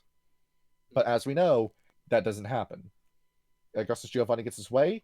The conspiracy of Isaac happens, and every Cappadocian, except for a handful, die. And Augustus Giovanni steals the clan and steals Antediluvian power from Cappadocius. And we will further elaborate on that story next week. But what about the Harbingers? Oh, sorry, who are the Harbingers? You remember those 50 Cappadocians that were in Mackley? Yeah, the Harbinger of Skulls, right? Yes, that during the 6th Great Maelstrom, that seal breaks with the destruction of the avatars. And all 50 of those vampires wake up at the same time, step outside, and see that they have changed. They're all Diabolist. You've got black blood in your veins. You all look like zombies. Now, I described the curse of what the Cappadocians look like. It is way worse with the Harbingers of Skulls. You look like the living dead. Your bodies are rotting if you are a Harbinger of Skulls. And they wake up in the year 2000, and every single one of them is pissed about the situation. Not only did Cappadocius stab us in the back, but Giovanni stole the clan, stole our revenge from us. Everybody that shares blood with Cappadocius is going to pay. They're on a path of destruction. Everyone that stems from the Cappadocians will die, ending with the 50 of them. That is their revenge quest. And that is such an awesome idea for a chronicle in of itself. And how do they do that? The Harbingers of Skulls pair up with the Sabbat. All 50 of them are with the Sabbat. Because this is the closest, that is the only organization that's going to help them get along their way with solving their revenge quest. And there we go. Can I think of any other creative curses besides just their appearance? Like it's literally the exact same issue. It's literally the exact same curse as the Nosferatu, just a different flavor. Well, no, how would you change it? There's a very, very good reason for that. It's because vampires are a predator to humans, and the best way to sneak into a pack of humans is to look like you're one of them. The easiest way for a vampire to get their feed is to go into where they can pretend to be like everybody else. So that's why it's particularly difficult. What's up? And it's difficult for Nosferatu, and apparently now a Harbinger of Skulls, because you could probably, if a Harbinger of Skulls and a Nosferatu walked into a room, you probably wouldn't be able to tell the difference between the two. Well, no, you can see the parts of a Harbinger's body falling off the body. Nosferatu, same with the Nosferatu. No, the Harbingers are on borrowed time because of that, because their bodies are failing them. They're falling apart, trying to get that revenge done. You have only X amount of time, and we don't know how much time to get your revenge on Giovanni. Yeah, but in terms of like when you're making a Nosferatu, there's no limit as to how horrid and monstrous your Nosferatu can look. You can give him fleshy skin, and give him the characteristics of like the Harbinger of Skulls, and him not actually being a Harbinger of Skulls. It's literally the exact same curse. Now, if you were to take the Cappadocians, you were to give them a different curse, what would it be? I would say something creative, like they're not allowed to be anywhere near a dead corpse at all times. Something like that. I don't know. That gets them that gets them where the point of the Cappadocians, that they study dead bodies. Or maybe something like maybe like there's no flesh on their skulls, but everything else is actually flesh in normal. But like just their skull head. Exactly. They can skull heads. That would be cool. That would be fine. But the fact that they're just like that's still a physical affliction, same as the Nosferatu, just to a more radical degree. Just wear a helmet. Yes. I think that still makes it hard to feed, though. Makes it hard to feed? You take off the helmet and you feed. Yeah, but then the human might run. That's a masquerade breach. Now, hold on a minute. What I think would be a better, if you want this to be changed, what I think would be a better idea, give them the same curse that the Silent Strokers have, that wraiths constantly pursue you. That's a good one. Yep. I like that. Like that. Yeah, sure. Just like don't give them but like I feel like there's a lot of cop outs in terms of for like anything that's Cappadocian in terms of like appearance being like their flaw, you know?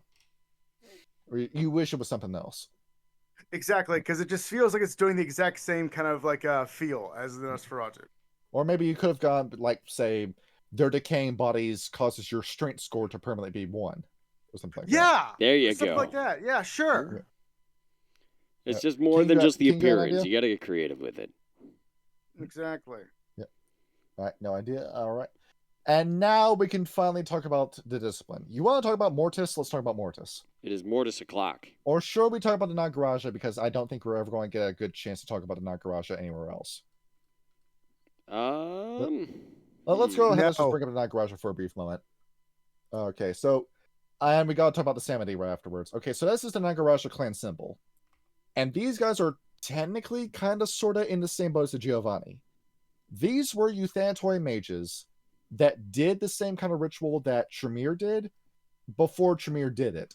And they became a pseudo-vampire called the Nagaraja. They live in India. They have disciplines very, very similar to the Cappadocians, but they have a different flaw. They don't get vitae and they don't feed off of blood. You have to eat the living flesh to get your powers back.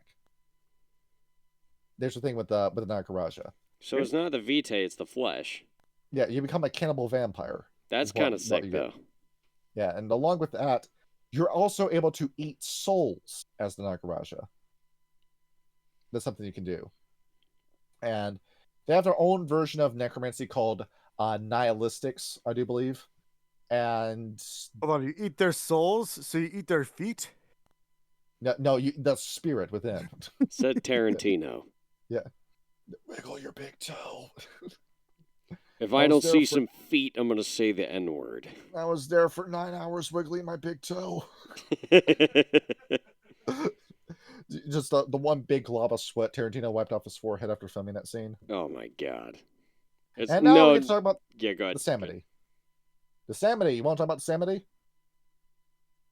So what happened with the Samedi?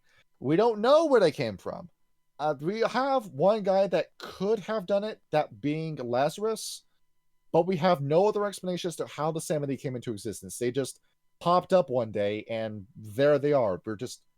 We have the Samity in our lives now, which is basically the same thing as the Cappadocians, but they're Haitian, they're Caribbean, they're all in the Atlantic island nations, and it's this guy Baron Samity who runs the clan.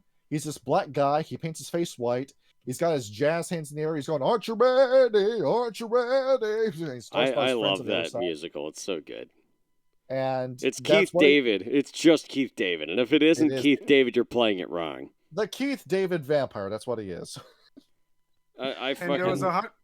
And there was a hunter that ended up fighting Baron Samity, and his name was 007 James Bond. There it is. And it turns out that Baron Samity never stays dead.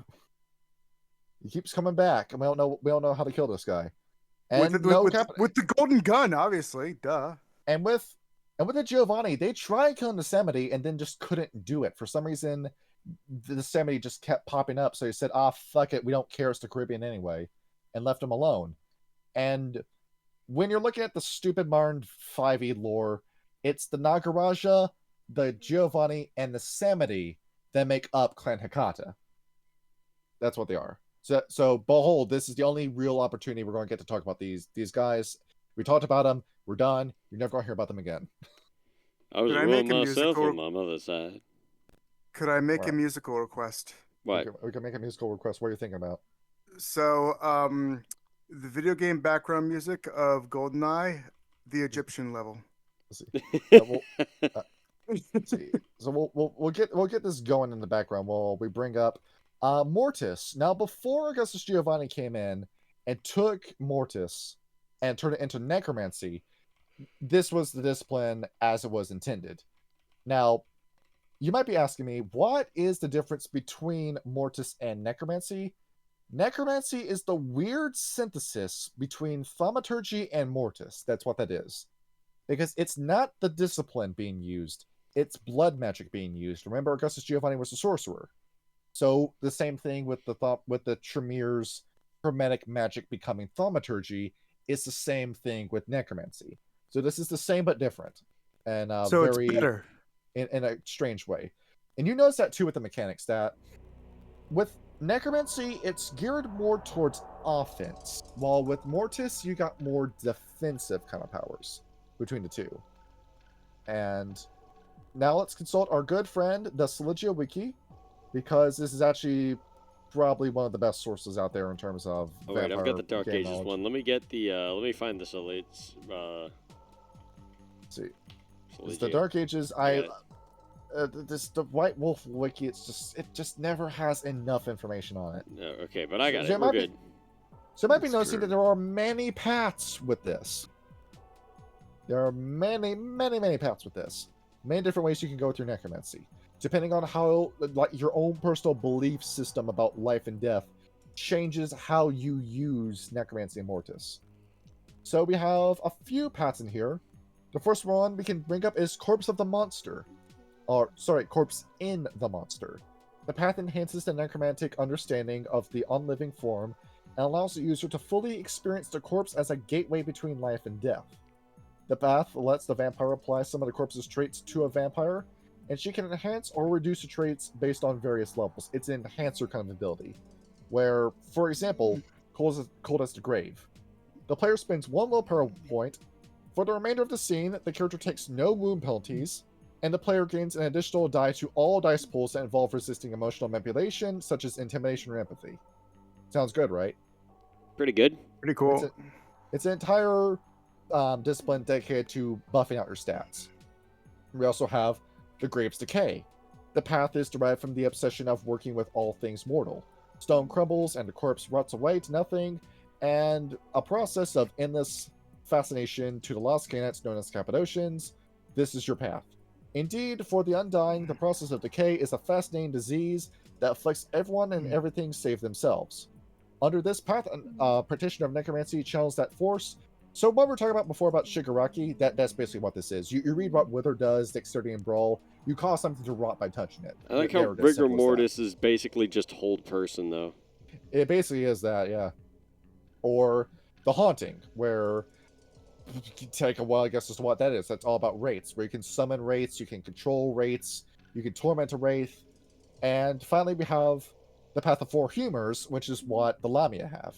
You remember the Lamia? Well, I remember the Lamia, where that fucks up a person's body based off of how many humors they have in their own body. Be it blood, black bile, yellow bile, or snot, it affects how you affect a person. To very quickly summarize this. And you've also got other paths too, like the Twilight Garden, the Vitreous Path. Yeah. Oh, you want to talk about the Twilight Garden, right? Oh yeah, because that is my most favorite power in all vampire. Let's go about this step by step. All right, the path of the Twilight Garden. I'm just going to read the system. Whispers of the Soul.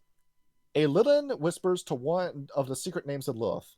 A single target within 100 paces of the character's line of sight will hear the whisper as if the invoker were speaking directly into their ear. The target must immediately make a willpower roll difficulty 8 or be tormented by nightmares and hallucinations for a number of days equal to the invoker's manipulation score. Incredible. This causes the target to lose 2 dice from all dice pools for the duration of the power. Fuck. That is nasty. That fucks you up, dog. That is mean. All right. Kiss of the Mother. The player spends a blood point, and as the vampire fills her mouth with a caustic substance. The next bite attack she makes deals double damage before soak is applied. That's like the worm. That's like the worm gift caustic breath. This does not make feeding more efficient, nor does it exacerbate the damage done by blood loss. If the vampire does not use the bite attack on a target, her bite remains potent for the rest of the night. So that's how Jesus. Cool. Never use it as sword again. That means theoretically, with my vampire, if I put potent to myself, I did 12 damage to you just with raw strength alone. Yes. Behold. That's terrifying. It gets better. Right. Dark humors. Because this is old world, that vampire bites do aggravated damage. The dark humors. The player spends 2 blood points and the Lamia cuts open her skin. She transmutates a small amount of blood into one of the humors described below. Snot. Expose the snot humors to make the lethargic. All dice pools are reduced by 2 for the remainder of the scene. Black bile. For the rest of the scene, he may not spend any willpower points, and the difficulty of all of his willpower rolls is increased by 2. Blood. Any lethal or aggravated wounds will deal an extra level of damage of the appropriate type of the following turn. And yellow bile. The bilious humor poisons the target, inflicting a number of levels of lethal damage equal to the necromancer's stamina. All right. Call of the Neverborn King. System. The vampire drinks at least 5 blood points. The vampire drinks at least 5 points of blood from a cold corpse, then spends 5 points to invoke the power. She then transforms on a spiritual and psychological level. Her eyes become solid black. Her manner becomes distant and cold. She gains 2 additional soak dice and immunity to all wound penalties for the remainder of the scene. With a successful perception and occult roll difficulty 7, she may see into the Shadowlands and speak with any ghost in there. Finally, she can immediately tell the relative health of any being she sees, and injuries and diseases manifest themselves vividly on a creature's aura. Oh, okay. And then level 5, Lament Dainu. Yes! This is a mouthful. The player spends 2 willpower points and rolls Stamina and Athletics difficulty 7. For every success she rolls, the radius of Lament of Dainu increases by 5 yards and meters, or meters. Anyone within the radius of the lament, except a necromancer, must make a willpower roll difficulty 7. If the willpower roll fails, the lament's victim is overcome with despair and seeks to end their lives immediately. Men will fall on their swords, lupines will tear out their own throats, mages will turn their magics against themselves. Unless stopped, a victim of the lament will not cease in her quest for death until she successfully kills herself. Clerics affected by the lament are not driven to suicide, but rather fall into torpor immediately. Even if the target succeeds at the willpower roll, he shakes off the suicidal urges, but her dice pool for all actions is reduced by 2 for the remainder of the scene. If a victim who failed the willpower roll has not succeeded in killing herself by the end of the scene, the effects of the lament wear off, but her dice pool for all actions is reduced by 2 until next sunrise. That's terrifying. It's not the most powerful of all the disciplines, but it has the most style, I feel. No, that is busted. Fuck that. No. This is what you do. To that one mage who came prepared with 5 levels of force field, you cast it on them and they kill themselves. Dude, just like... They make the force field so strong it keeps out the oxygen. If an army comes at you, just to activate this and just walk through it and create like a parted Red Sea of corpses of all the army's men just killing themselves and stabbing themselves. So you just make your way slowly towards the commander of the army. Yeah. It's that scene from Code Geass where Lelouch uses it for the first time and all the soldiers that are arresting him shoot themselves. Exactly that. Never seen that, but that is... Sounds right about right. The ye olden anime. Now, yeah, Lelouch. For Britannica. No, I forgot the name of the empire. Fuck. I think it is Britannica. Okay, so a few more details about the Cappadocians before we get into relationships. How does the ritual involving becoming a Cappadocian during Dark Ages vampire work? What happens is that you want to be a Cappadocian? Cool, you get to be a Cappadocian. No screening process. We just make you a Cappadocian. You like death? Cool. And what they do is that they'll embrace you and then throw you in either a very, very tight coffin, a small box, or just bury you beneath the ground. And then just leave you and wait for you to become a vampire on your own. So, the Sabbat. Yes. How they've embraced. A very, very nice version of shovel heading. And what happens, why do they do this? It is to remind you of the Feast of Folly. If you fail the Cappadocians, this is your fate.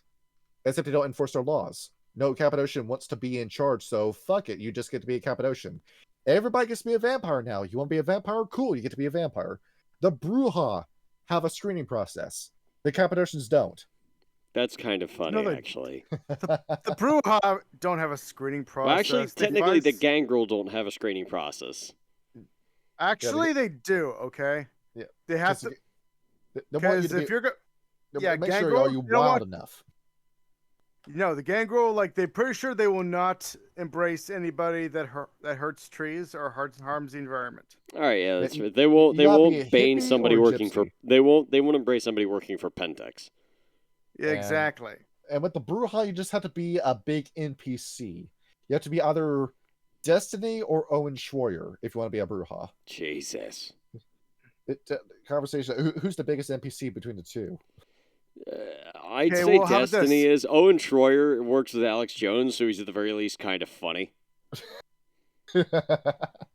Well, and then what if I'm a person who doesn't like death? Will I be embraced by Cappadocian then? Yeah, fuck it, why not? Death? See, that or you'll just become a zombie. That might just kill you and turn you into a zombie. But I'm not a Cappadocian. No, you're a zombie. Oh well. I don't like death. Okay, you're a zombie, but I'm not a Cappadocian. The screening process is not very strict. There you go. It's very, very easy to become a Cappadocian. I played as one in a Dark Ages one shot where I played as a Cappadocian.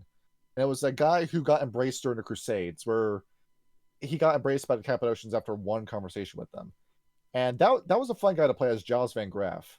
That was a very fun character to play as. And that one shot ended with a fight with the Shadow Lord. Well, more like an escape from a Shadow Lord. And me turning a recently deceased body into a zombie and slowing down the Geru with that zombie was the one reason why my character survived that one shot.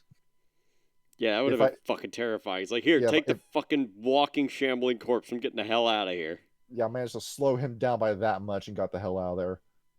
And I love the image of that too, like an undead crusader who's still doing the work even years after the war's already over. I need to find an excuse to play as him again. It's gonna be a while. Probably. Dark Ages games are very rare to come across. Yeah, they are. But that's how the Embrace works. And how does living as a Cappadocian work? There's not a rule book to it either. The Cappadocians don't really have a hierarchy. Sure, you listen to the elders. Sure, there's blood bonds, but you just become a Cappadocian, and that's it. Just study death, study life, and you do you. Nobody wants to enforce the rules. That's why there were 12,000 Cappadocians and nobody was reining them in. And, well, the Cappadocians are usually weirdos because you have a little bit of Cappadocius in you. They tend to be very socially inept, and that's partially because of the flaw too. And, well, that's it really in terms of culture. I think you look at Cappadocius and the life he lived, that kind of sort of summarizes the Cappadocians as a whole. It kind of like sent you a pre-made character from the Cappadocius clan book. Yes. The Master of Secrets. That would be this bloke right over here. Yeah, so that character, that's basically your standard Cappadocian. Yeah, just to read you the concept, it sounds very, very pretentious. It's almost like a passage from from Dr. Frankenstein's perspective in Mary Shelley's Frankenstein. Yes. You're not satisfied with the common sciences known to men, so you probe into mysteries best left unearthed. You find morbid fascination in all manner of bizarre entities and insist on learning the rights to control them. Your friends are merely tools, useful for getting you to whichever arcane ruin or dilapidated castle holds your interest currently. Basically, it's just like... he's like the ferryman, basically. He was, you learn to think, you have the herbs, you study medicine, and just experiment by yourself in your little laboratory, wherever you might be, and that's it, really. I first met Doom years ago, where he wanted to be left alone to pursue his forbidden experiments. One day, while pursuing a forbidden experiment... Yeah, it is. That's how it works. That's how it works. That's how this entire clan works. Your attempts at humor bore me. Just let me cook. Basically, that's just let this me dude. cook. The Dr. Doom vampire. I seek secrets of death. The MF Doom vampire. Yeah, basically. I kind of want to do that now. MF Doom, but it's a Cappadocian. That'd be tight as hell. Are you kidding me? After his death, he made the best music he ever made. What, MF Doom? I have a secret to tell you. Yeah. Come closer, so I can whisper it in my ear. Yeah, you have the MF My Doom. Secret. Yeah, I like chocolate pudding. And he's collaborating with DJ Malkavian. Alchemist. Yeah. I've had too much whiskey. I'm sorry. Yes, you Malkavian ass. Shut up. Yeah, He's not the... No. Lieutenant Sec is the Malkavian. We've been over this. He is. I swear to God, Sec has real life fucking Auspex. It's insane. Yes. We really do appreciate his comments. He's very fun to talk to in the server. Bro showers me with praise every time I finish an episode of Rage Across Appalachia. If you were doing a bad job, I would tell you this. I'm not some guy who's going to lie. Johnny, send me a fucking boss page so I know how the fuck to balance fucking encounters. You want to see what I did with Borsellino, Hendrix, and Hunter? Please. Oh, hold on there, Cole. I can help you with there. I can make some interesting monsters. No, I don't need monsters. I need a fucking character sheet that can kill a party. He wants to know stat balancing. No. What he needs. What you don't. It's fine if you're making weak monsters for them to actually kill. But I wasn't trying to. All you have to do. That encounter is supposed to be lethal. Okay. What I'm trying to say is I can help you build a monster. Whatever it is, I can help. I have way too much experience thinking about how busted I can make something. Thank you. Because I'm trying to make them like an actual character sheet and it's not working. Yeah, I can. Yeah, what are you using? The fucking second edition Werewolf sheet. Yeah, second edition 3.5.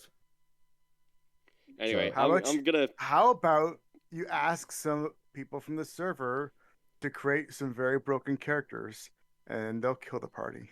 I mean, look, I'll talk about that later. But anyway, so the fucking yeah, we're talking about Cappadocians. We can talk about trying to kill them later. Yeah. But what? I got an idea. Throw some Cappadocians in to kill them. Okay. Speaking of which, in terms of mechanics, what other disciplines do Cappadocians have? We have Mortis. Do they have Auspex, though? Yes, they do. And one other, Fortitude. Oh, so Jesus. You've got a tank build with this kind of vampire.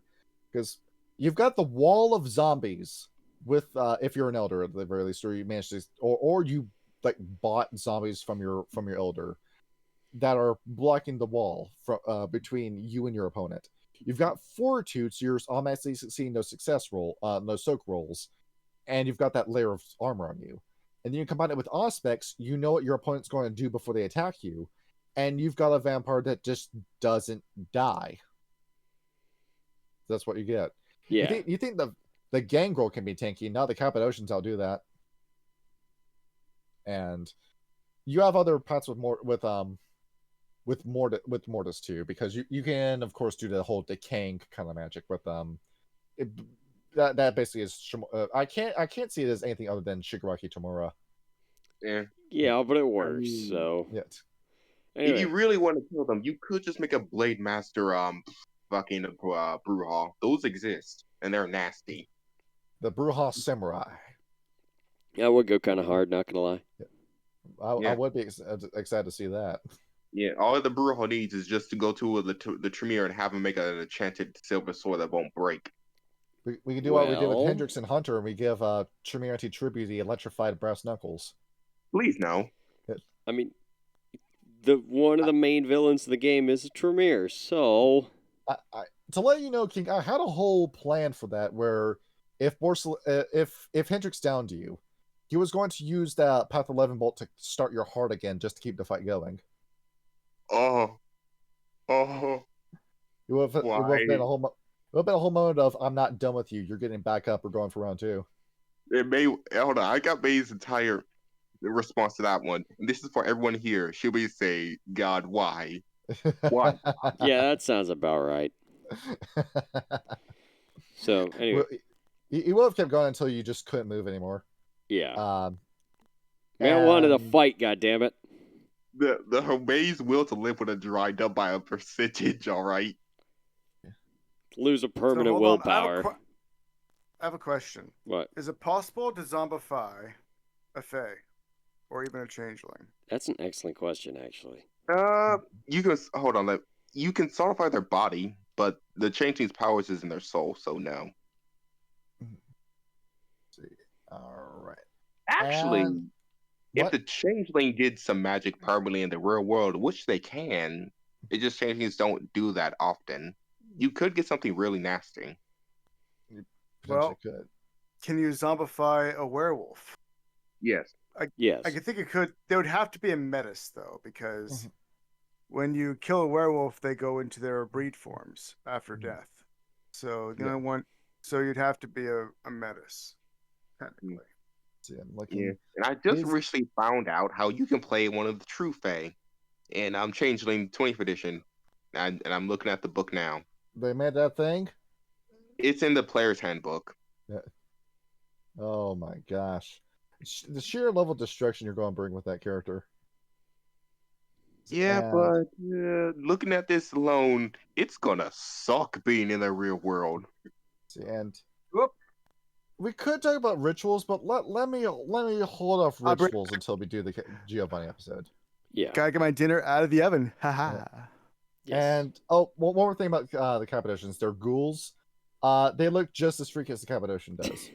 Of course they do. Where you're going to look sick if a Cappadocian gives you his blood. You're going to look like Edgar Winter after 10 rounds of cocaine and hanging out with Ron L. Hubbard.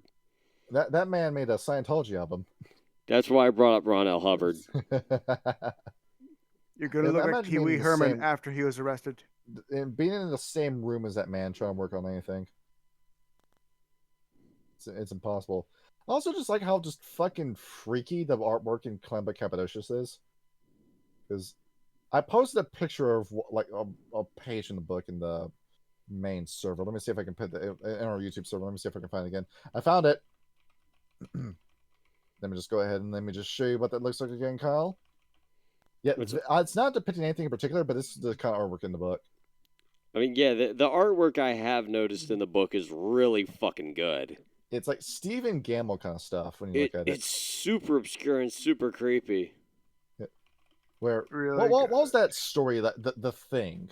That's what Harbinger of Skulls looks like when it comes up to you. Yeah. Oh my good lord, that'd be terrifying. Yeah, pulling up Scary Stories to Tell in the Dark. Yes, Yeah, that one. What was the one where it's like that skull with the blue nose smoking a cigar and he's like coming up from the earth?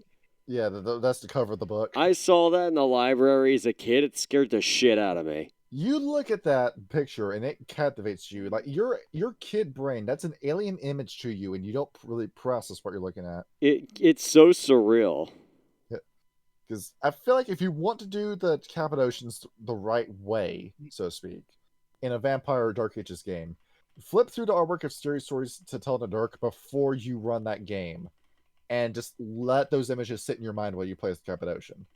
Because there's a reason why these guys had no friends, because everything that comes out of their mouth is morbid. I figured it out. They should talk to a Slua. Yes. Cappadocian is basically Tim Burton. I don't know about that. They are pretentious, but they're not like Tim Burton pretentious. They're more like... But he's obsessed with death, though. They're more like H.R. Geiger pretentious than they are fucking Tim Burton pretentious. See, Tim Burton... remember we were talking about Cappadocians being like the dude that sits at the back of the table? Yeah. Actually, no, I amend that statement. No, you're exactly right, Danston. They are fucking Tim Burton. I'm trying to think of like another... if I were to compare it to an artist, you're familiar with his last name is Goya. Francesco de Goya? Yes, the kind of paintings that he would make. I do vaguely recall that. Let me take a look, see if I can find some de Goya. Yeah, because there's one picture that he made that genuinely freaks me the fuck out. It's the two old people eating soup painting. Oh, wait, yeah, I do know that. Let me see. There's just something about that painting. Oh yeah, that just, like, two old ones eating soup. Yeah, that does. There's just something about that just bothers me, and I know what it is because the way it's like painted, and there's something so morbid about it that I can't really find anywhere else. It's the fact that it's got like this aged yellow shading. It's just a black background. Their faces look so withered. It's almost like they're skulls. It's this uncanny valley vibe I get from the painting. Yeah, it's like they're not quite human. It's very unsettling, the whole atmosphere. What's the name of the painting? Like two old ones eating soup. Yes, by Francesco de Goya. Yeah. I mean, it's not that eerie. I mean, it kind of is though. I mean, look at the coloring of it. Look at the background of it. It's like one of those things. Like the more you look at it, the more it bothers you. Yeah, I have it on the page right now, and it is very, very hard to look at for a long period of time. I mean, to me, the more I look at it, the more I realize how shitty of a painter he is. So that's all. Mary Contrarian. But, yeah, it's like, what was that series of paintings called? The Dark 12, I think it was called. Was that what that was? Yeah, like no, the black paintings. That's what they were called. Oh, okay. Where it was 12 different paintings that Goya made for himself and only himself that he never sold to anybody. I mean, is Mars or Saturn devouring his son? Is that one of his? That's one of them. Yeah. Yeah, that's one of his. Like that's actually eerie, but like I mean, this one is just like. This one just looked like field sketching to me, like where it's just like he's not trying his hardest. He's just like kind of fucking around with paint. Dan, weren't you talking before about how you don't like Warhammer 40K because of how it's drawn, like the roughness of the art style and just how chaotic it is? I mean, that's part of the reason I like World of Darkness artwork. Yeah, so I think like the low quality, so to speak, of the paintings is what kind of bothers me about it. Like why this is genuinely unsettling to me. Well, I mean, like, do you guys know what field sketching is? Yes. Right. So to me, this is like field painting, where like you're not trying to get the details of the whole painting. You're just trying to get like the outlines, the movements, and the composition of what you've actually seen. Yeah. So the detail is not really important. It's just trying to get everything like the kind of motion that's kind of what that you're seeing. Mm-hmm. And that's kind of what I see in this painting. That it's not really the detailed that count. It's just more the motion and like the feel of it. Mm-hmm. So I don't see anything creepy about it. Mm-hmm. I just kind of like being with me being knowledgeable about this kind of shit. Like it doesn't really bother me that much. So I don't really see it. Like art is subjective between people to people because there are some people that find spiders scary, and I just don't find them scary. I mean, His face also looks kind of derpy, if you ask me. Actually, Which one Do for you? for the painting? for the old man, he has like a big button nose, like a big grinny smile. Like I mean, yeah, that I get. To it. I'm What more is- concerned about the one on the right that just looks like a skeleton. I kind of just assumed it was a skeleton. That's all. That's fair. Looking, yeah, there's nothing else in the Clan Cappadocian's book to talk about. You have We're skipping the relationships then. no, you have this faction section here, but every Cappadocian acts the damn same and different at the same time. There's no reason to go over factions. Okay, let's do relationships now. Yeah, so for the relationships, it's just labeled as the others in the book. The one thing I will appreciate is that they are very straight to the point when it comes to the other vampire clans. Starting off from the top, we have the Assamites. Very simple. They're notoriously competent at what they do, but their concerns lie with the act of killing other vampires rather than why you have to do it. Calling them brutes, I think, is a bit of a misnomer, but, had they any true knowledge of the meaning of death, they would be fearsome beyond belief. But for the time being, try to avoid pissing them off. I mean, they're Assamites. They're very, very good at killing Canaanites. They'll kill you if you approach them. Yes, that's why I love the Assamites. They're really fucking good at it. That's why I made Luis Ramirez, is because I wanted a suave, silent assassin. The professional hitman. He is, and he has a bit of a philosophical streak to him and a theological streak to him, which is why I liked playing as Ramirez. I'd love to play as Ramirez again. In a long-running campaign. Maybe we can meet him again in Miami by Night. If you meet him in Miami by Night, given where he was in Vampire Gaiden, he would have still been just a regular human at that point, working as an enforcer for the cartel. Anyway, do you think you could put him in Dark Ages? Where it would have to be a very, very heavily modified Iberian version of Ramirez, but it could happen. Spain. Yeah. Anyway, the Bruja. Easily moved to extremes. Facts are useless against them. They prefer vehemence and vehemence and volume over the actual soundness of their beliefs. But every now and again, you'll find one that break the mold. They're stupid. Yeah, basically, they're stupid. Every single one of you's an idiot. Yeah, the Setites. They're subtle practitioners of the corruption, but all it amounts to is feebly veiled bacchanalia. They are, however, deadly enemies doing to their Serpentis. Sorry, I just wanted to say the Bruja took my lunch money. Basically, yes. The Bruja were sitting out back smoking cigarettes, waiting for the fucking Cappadocian to come out from lunch, beat him up for his money. Yep. Anyway, sorry, Setites. Yeah. Yep. The Gangrel. They would do better to consider their stake in the immortal drama. Fuck that, no, I'm going to go out and live in the woods because I don't want to deal with all your shit. Fuck out of here. But occasionally they are very enlightening to talk to because they don't deal with any bullshit. Exactly. The Cappadocian's trying to explain something to them, and the Gangrel just wants to go off and be a wolf in the woods. You know what? It's peaceful out here. I get to come out, the sun's just gone down. The birds are still singing, the crickets are chirping, I get to go out for a hunt, get myself some fresh meat, and then go back home, have a whiskey outside, smoke a cigar, enjoy the nice fresh air. That's what I like. When was the last time you ever touched grass, huh? Yeah, exactly. Come out into the woods and touch some grass with me. It's quite pleasant. Anyway, La Sombra. The La Sombra, they're wise, they're knowledgeable, but they're deluded by their own self-importance. They're good leaders, and they often find themselves in their routines, but they're too shallow and concerned with their own pursuits to satisfy their own questions. So it's, kind of useless to talk to them. I feel like there was... Oh, wow, that's got to be the nicest thing that everyone's ever said about the La Sombra, yes. Jeez, might as well just suck their own dicks. Jeez, God, wow. I don't recall if it was Far Cry 5 that had this when you talked with Joseph Seed. Yeah. But it was something along the lines of, if I call you a sheep, that's not pejorative. Because a leader follows an idea. Someone who's prideful follows themselves.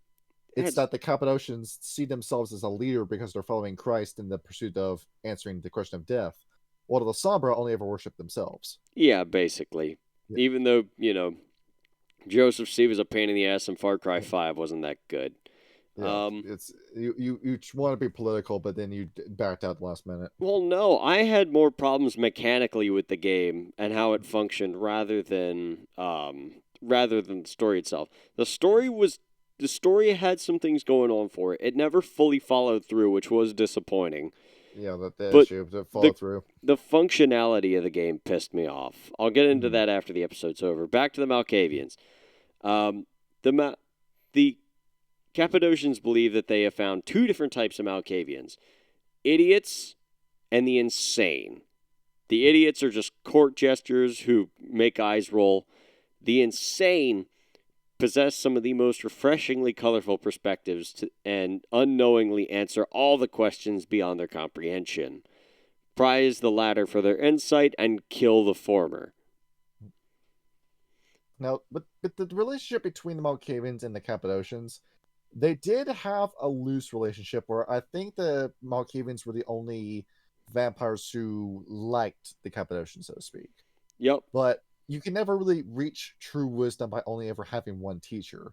So the Malkavians, they felt like they learned something from talking to the Cappadocians, but would eventually leave the Cappadocians because they didn't have all the answers they were looking for, or had answers that they didn't like and were looking for other perspectives. Basically, yeah. The Nosferatu. Strangely enough, they don't revel in their monstrous immortality. They hide in the shadows. They claim a variety of members and possess vast amounts of knowledge. The secrets they keep, however, pale in comparison to the physical mysteries that its members present. The Cappadocians are more concerned about why the Nosferatu look so monstrous and what has become of them. We answer that in the Clan Nosferatu video, but the Cappadocians don't know about it, or at least none has lived long enough to figure it out. And look who's laughing now. Yeah, the Nosferatu, because they run this shit. Yeah, we still have a clan, our Antediluvian is trying to kill us. There's a reason I quite like being around Mickey. It's because he knows bloody everything. Yes, the Ravnos. No comment on the Ravnos. No. It's very short. It's two sentences. Quite literally, it says the less said about them, the better. Toreador. They seek experience the artistry which surround them, but unfortunately, all vampires are too often given into hedonism and other trappings of the physical world. Their introspection and their soul-searching would be better applied in pursuit of truth rather than materialism. There is some hope for maybe they're the closest to the Cappadocians in their search for knowledge. Nah, it's not going to happen. Arakell's too obsessed with being the god queen of mankind. I mean, she can go ahead and do that. They're too obsessed with life. They don't like him. Yeah. I mean, to an extent, what's weird is that, like, I know I keep doing this, but like I know I keep talking about Colt all the time because I've had him forever. He's your spirit animal. He kind of is. Yeah. But like, it's weird. He possesses a bit of Brujah or a bit of Gangrel properties and a bit of Toriel properties. He still likes worldly things, but he just likes nature a lot. Anyway, the Tremere. Untrustworthy, vile, reckless. They're the most likely candidates for bringing about the destruction of Clan Cappadocian. They have proven they are also not above doing so, and there would be a special place in hell set aside for them, spit upon their ashes. Yeah, which clan was it that was the swing vote in condemning the Cappadocians when they were being hunted by the Giovanni? Yeah, buddy. These fucking dickbags. The Zamichi. A clan of atavisms. The Zamichi are born to rule in their hostile realms. Certain members of them maintain Cappadocian advisors, but most do not. They embody the best and the worst aspects of the Embrace. They make marvelous cases for study, but remain at a safe distance. They probably would have something to share with the Cappadocians because of that whole patch with Kupala. Yeah. Honestly, there is a grain of truth in what they have to say about the Zamichi. The Zamichi are to the Cainites what the Fianna are to Garo. The Fianna are the best and worst of the Garo. The Zomichi are the best and worst of the Cainites. They are monstrous. They are bloodthirsty. They are inhuman. They do terrible things in pursuits of endless power. But they also are incredibly intelligent, occasionally very, very suave, and as Vigo has proven, sometimes, interestingly, the most charismatic of all Cainites. They seek to rule, but they rule through fear, and they rule through their own charm and wit. Zomichi are the best and worst of the Cainites. They got that drip. That's what they got. They got that kind of fashion that you can't find on any other vampire. Because they can grow it themselves. I think Vigo might have skewed my view on the Zomichi, but you see that chic? You see that kind of fashion? You can't find anywhere else. He's an absolute psychopath, but I can't help but love him. I wouldn't trust him within 5 feet of anyone I love or care about, but I myself, I quite like talking to him. Okay, the most fun character designs in all of Vampire. I fucking love Vigo. I can't help it. Clan Ventru. The rulers of men and the self-styled keepers of the Cainite Brethren. The Ventru set goals, and they attain those goals, but they suffer many of the same flaws as the Toreador, in that their successes are transient and ephemerally physical. Cities held by the Ventru are some of the safest cities for Cainites to be in, as the vampires very thoroughly intertwine themselves into the welfare of the children of Seth. So the Ventru very strongly integrate themselves into mankind, which is why they are very good at creating safe havens. And here's what's up? Yeah, they had to kiss up to them too if they wanted to continue to exist. Yeah, they kind of do. Here's something that very few other clans we have talked about in the past actually bring up in the book. The Bali. The Bali are to the nether demons as the gangrel are to animals. These devil-worshipping lapdogs wish to revisit the sins upon the world a millionfold. If reincarnation exists, they'll enter the next lives as rot grubs or Kalekathans. Don't suffer to make one his home in your domain. Just get them the fuck out of here. The Bali still has to skin the game during this time. What the hell is a Kalekathans? I don't know. I could barely pronounce that word. Coelacanthf. Oh, it's a fish. Oh, yeah, that makes sense. Yes. Even still, they don't have anything good to say about the Bali because the Bali are fucking detestable. Oh, I get it now. This is what Relicanth was based off of. the Pokemon Relicanth. Okay, this is what it is. Hang on, let me see this. Get this fish. Get this fish. Wait, see this fish? Oh, I see this this Zomichi. Okay. Yeah. Oh yeah, it's God, a fish. it looks. I mean, those soulless eyes. I bet it tastes delicious. You pick somebody up with this, you slap them with it. It would be really funny. I want to hit somebody with a fish so bad one day. It'd be really, really funny. Okay, Garo. The werewolves are a capricious lot. More beast than man, even though their physiology implies an even division. They are interesting, but ultimately unimportant. Learn from them if you can, run if you cannot. Bear in mind that it is highly unlikely you will learn anything from them. I mean, if one's willing to talk, like, you know, if you meet a child of Gaia or a Glasswalker, I'm sure you can figure out something. I mean, sure, you can get something out of this. I don't know, maybe talk with Silverfangs? They have the secret of death? Do they actually? They've already figured this shit out? Yep. They have secrets that not even the writers know about because they... because they never got around to writing it. Literally. There it is. You, the storyteller, get to decide. Yeah, bite my ass. Can I please get a definite answer, please? Yeah, actually, yes. I mean, to be fair, I don't think any man alive knows that. So that to an extent, that makes sense.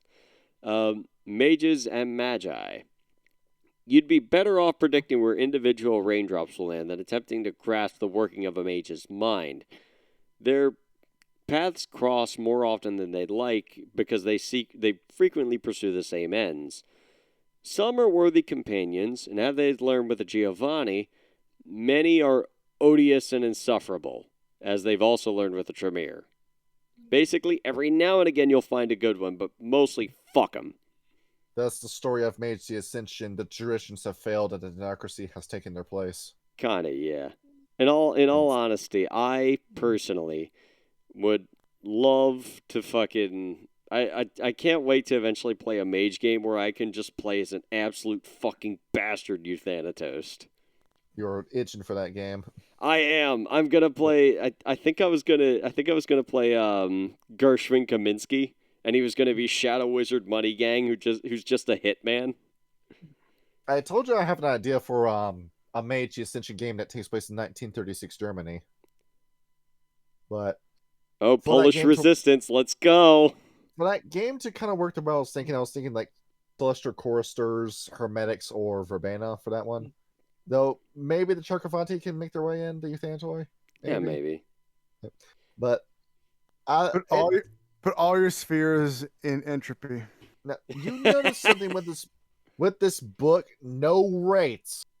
No wraith mention. That does seem kind of incongruent with the Cappadocians. What the fuck? It doesn't make any sense. If only they could reach Egypt, they would know about mummies. If Lazarus was still around, they could ask Lazarus, "What did you find in Egypt?" Maybe we would have had an entry, or maybe they were trying to find something, and then Karen and the rest of Stygia blocked them. I don't know because the book doesn't have it. Maybe it's for the best, because if Cappadocius knew about mummies, he'd probably be like, dry humping them as soon as he saw them. He will have realized that my chance of ascension has been gone up in smoke, and I was not chosen by Ma'at, and Irad the Strong has ruined my life, and my entire existence has been a waste.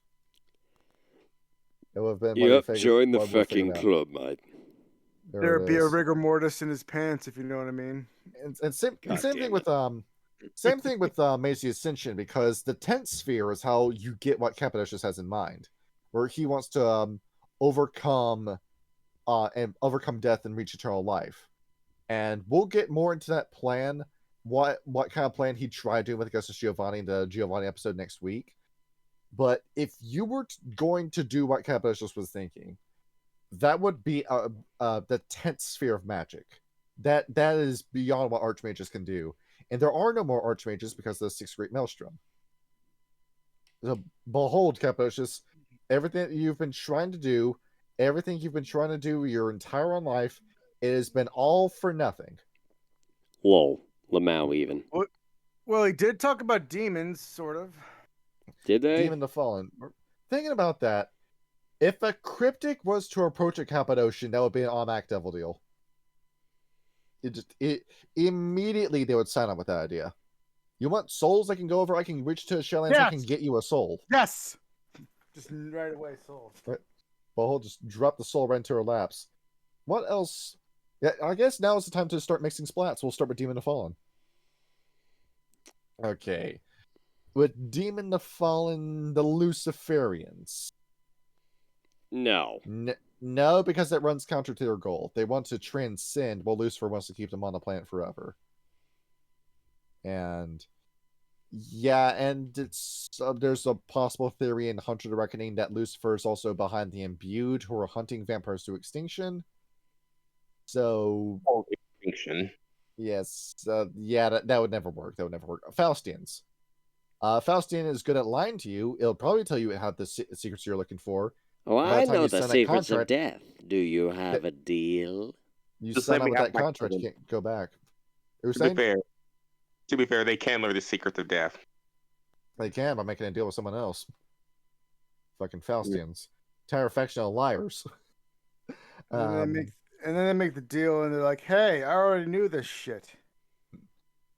According to our contract, a deal's a deal. Will be given their soul over to the party of the second, which is me, now and forevermore. Shall we be going? That's the kind of thing you expect with a Faustian. And then he takes off his shoes and he says, here's my souls. Ugh! There it is. We're going to cut them off with a little straight razor. You got to walk around on their blade stubs all day. Reconcilers. Honestly, they have the same goal. They both want to see God again. So, I think there might be some weird sort of unity where if you had a Cappadocian and they meet a reconciler that's trying to figure out the same kind of solution as them. Well, a demon cannot die. That's just impossible in the lore of World of Darkness. A demon cannot reach death. A demon can kill another demon, and that's it. That's how the power of scaling works. You cannot kill a demon any other way. You can kill the body it's inhabiting, but that's it, really. And lastly is the Ravagers, and the Ravagers don't get along with anybody. So, moving on. Yep. Other vampires. What do you think the Cappadocians would have thought of the Salubri? Of the Salubri? Yeah, what do you think they would have thought? I feel like they would have found their goals sort of counterintuitive to their own. The Cappadocians are constantly pondering on the question of death. What happens when we die? Do we have a soul? Where does the soul go? Does consciousness go with the soul? The Salubri are far more concerned about healing, the preservation of life. They want to see other people sin instead of themselves. Yes. Well, I mean, like, I can imagine Cappadocian going up to what's his face, the Salat being. So you saw Jesus himself? Did he? How did he smell? Yes. How did he? I need to learn everything about this. No, this is important information. I need to get this ritual just right so I can ascend. Pretty much. And let's see, were there any other obscure vampire clans? The Caitiff, maybe? The Clanless. They're probably trying to recruit them. Yeah, they would either recruit them or just kind of brush them off. It's like, oh, well. Do you have the answers I seek, Clanless one? Meanwhile, Sylvester's just like polishing one of his guns. No. Let's see, looking at this. I'll pull up a picture of what Belial looks like, by the way. So, yeah, in Demon to Fallen, this is who you'd be talking to for a devil deal. Yo, that's fucked. What if the Cappadocians actually start recruiting the Thin Bloods? Thin Bloods. I mean, they do have a very low barrier for entry, so that's entirely possible. That they keep embracing until they end up making the Thin Bloods. That's what's going to happen with them. Yeah. You stupid motherfuckers! You're actively encouraging the Wormwood scenario to happen. Exactly. Yeah, and you guys are a bunch of idiots. Happens. In your pursuit of knowledge, you came out more confused than any other clan out there. In your pursuit of knowledge, you've made this game shitty. And now we have the Thin Bloods going around who don't even have disciplines, but they have a weird alchemy that they can do that no one else can do. And now we have the Wormwood scenario. Thanks, Cappadocia. The safest but most boring end-time scenario of Gehenna. Is it's just you die of a godly disease and then that's it. It's literally COVID. Tragic. Yeah, it's it. COVID. The star from the sky comes down and it makes all the vampires sick and they all die. And that's it, really. That's a damn shame. And Cain was all a lie all along. I prefer the Fair is Foul and Nightshade scenarios. And Crucible of God is fine too, but it's not my favorite. So what about werewolves? Werewolves? What clans do you think could get along with the Cappadocians? I say Glasswalker, more than likely. I say the Silent Striders and the Uktena. Actually, you know what? Yeah, that's an excellent point there. They're massive cryptophiles. So the Uktena who want to know the secrets would go and they would stake the Cappadocian, drag them back to their home in Africa, and then string them up on a board and say, you are going to tell us everything you know before the sun rises. If you give us enough information, we'll let you live. Start talking. Basically. And then... You're saying you just eat their brain and you learn their knowledge. The Silent Strider. It's going to taste really dry. You gotta put the Tabasco sauce on it. Dry? Are you kidding? It's so moist. You're going to bite into it, it's going to crunch. It's just soaked in vitae. You'd be high as crunchy. Balls. They're very squishy, if anything. When you just become an abomination with that much vitae in your system. You ever eat, like was it duck meat, where it's all dark meat, it's all got blood floating in it? I have actually had duck. I've had duck confit. It's fantastic. Yeah, and it's not. It doesn't even have the duck sauce on it. You just got to eat it straight. Yes. And it's going to taste like that when the Silent Strider eats the brain. Duck is really good. Let's see, well, do you think the Bonars would be as receptive to the Cappadocians? Where do you think No. the Bonars have that non-aggression pact with the Nosferatu because the Nosferatu know their pain? Do they have the same kind of kinship with the Cappadocians? Most Bonar don't know how to read, so Probably not. There it is. I don't see them getting along. And most Cappadocians do know how to read because the Feast of Folly. I don't think they would have that relationship because the Cappadocians chose this kind of life. The Nosferatu didn't. That you knew what you were getting into when you got embraced into becoming a Cappadocian. Yeah. Children of Gaia, I don't really see any sort of kinship with them. Same with the Black Furies. Tyler Bassett, you want to meet a Cappadocian? He looks like shite, and he's creeping me out. No, get him out of there. He's going to tell you the most fucked up shit you ever heard in your life. You would talk with the Cappadocian, they'd sound like Randy Stair. Yeah, like Tyler'd be sitting there at the bar, a Cappadocian walks in, starts rambling about the mysteries of death to him, and he just sits there like the Big Lebowski when he's talking to what was that actor's name? See, we're The guy who played Jesus. Tony something. Yeah, he was also Pete in Oh Brother Where Art Thou. Yeah. I'm pulling up this guy right now. I'm blanking on the name. It was. Pulling up this guy's actor. We're going to solve this. We're gonna figure this out. Yep, I don't know. I just want he has his own movie made during the pandemic too. Yeah, the Jesus Rolls. It wasn't very good from what I heard. It was not very good. I don't know why they felt they needed to make John Turturro. That's his name. Yeah.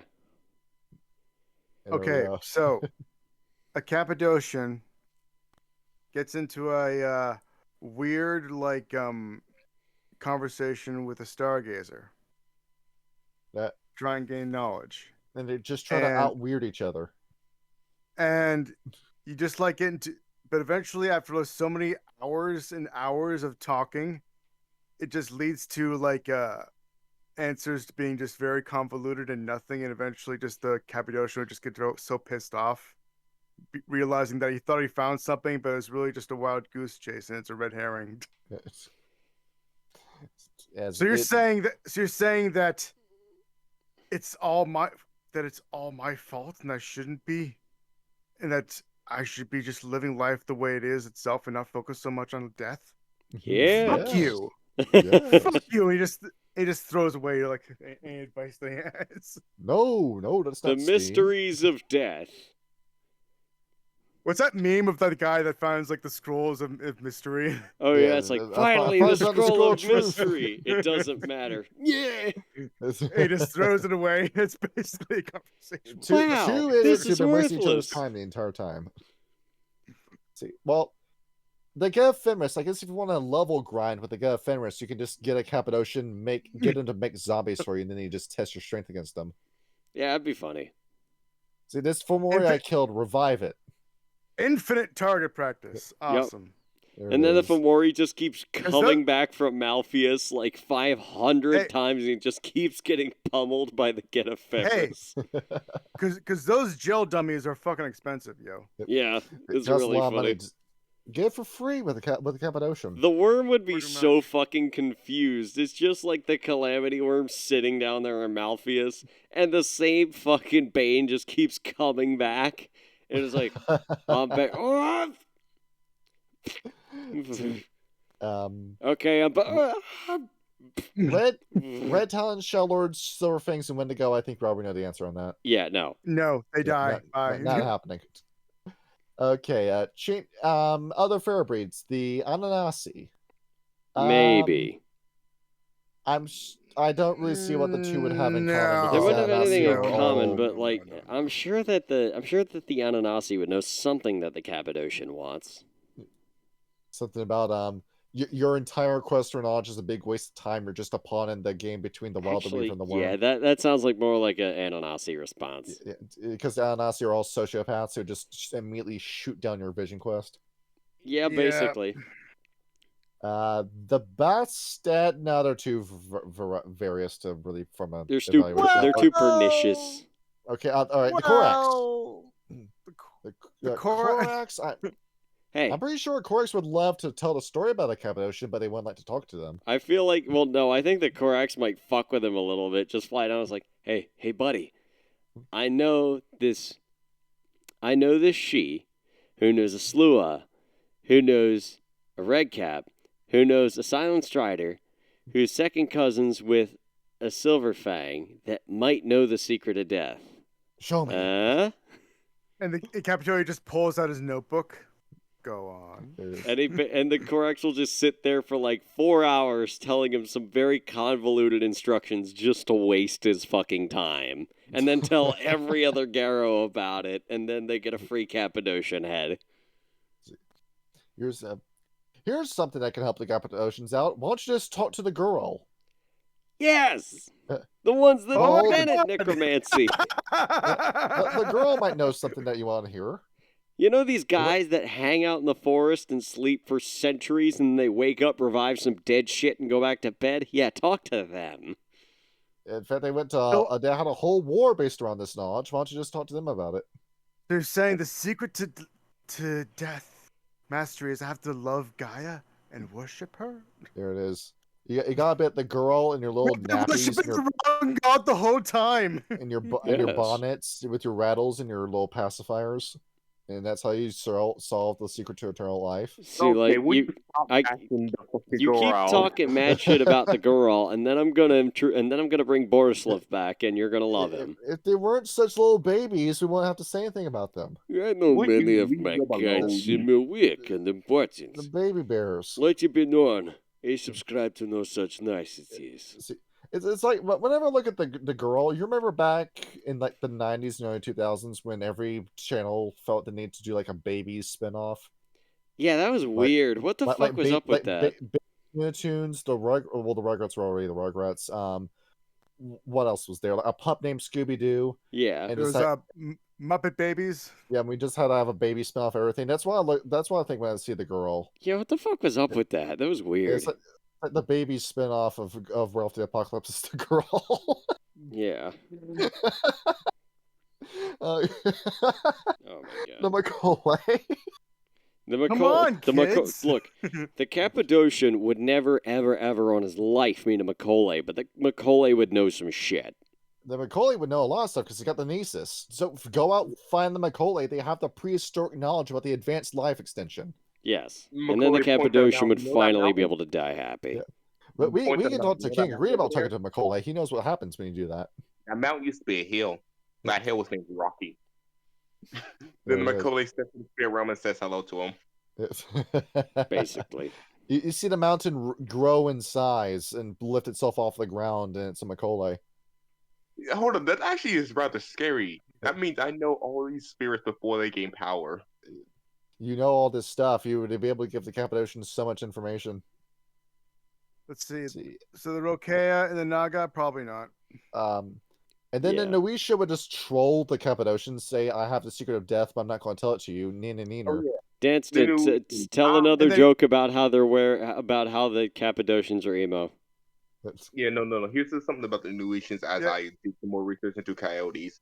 They're basically impossible to put on the extinction list. Yeah. The coyotes? Yes, coyotes as a species is basically impossible to put on the extinction list. It's stated you can go out in the wild and kill 70 to 80% of them, and within a couple years' time, their numbers will be right back. That's because there's so much garbage. They just eat the garbage and they reproduce by mitosis. Yes, it is said by pure nature and how wolves keep mean-monging them, they develop to not be killed. You talk with the Noisha, and they can tell you how to break into a Black Fury cairn, and then you know what they do after that.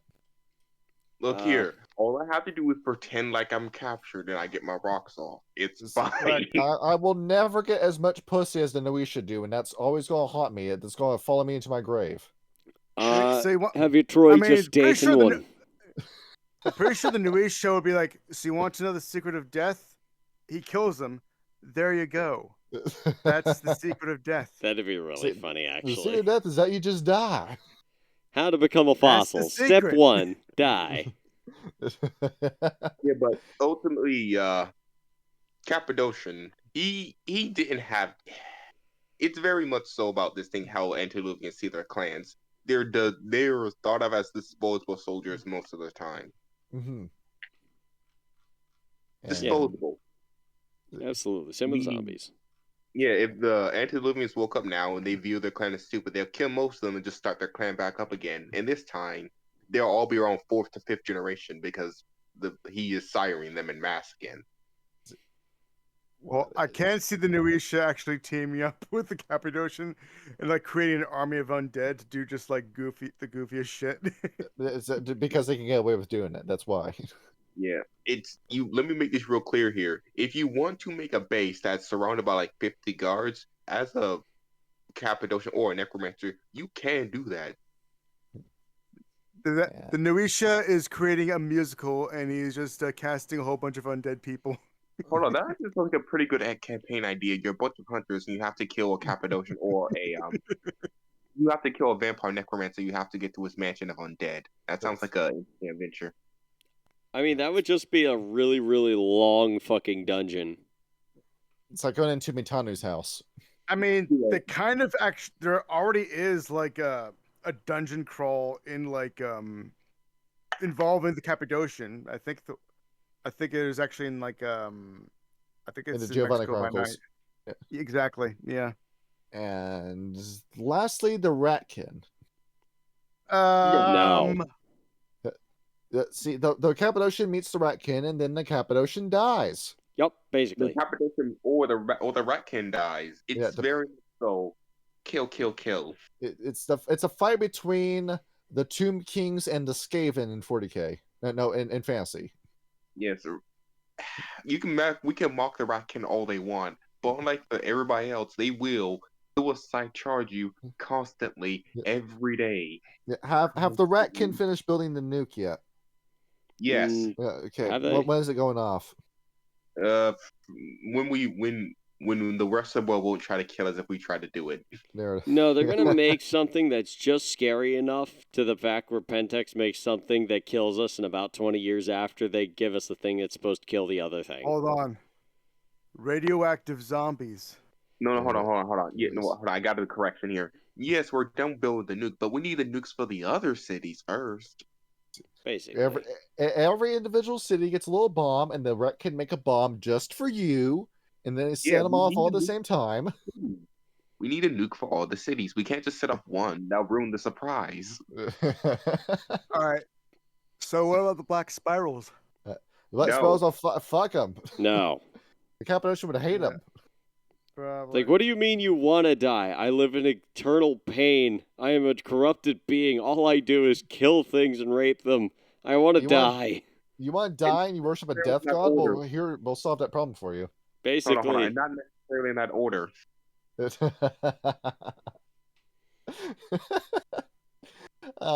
Wizards. We've been over this. Akashic Brotherhood, no correlation. No. Choristers? No. Well, actually, they are Christians, so...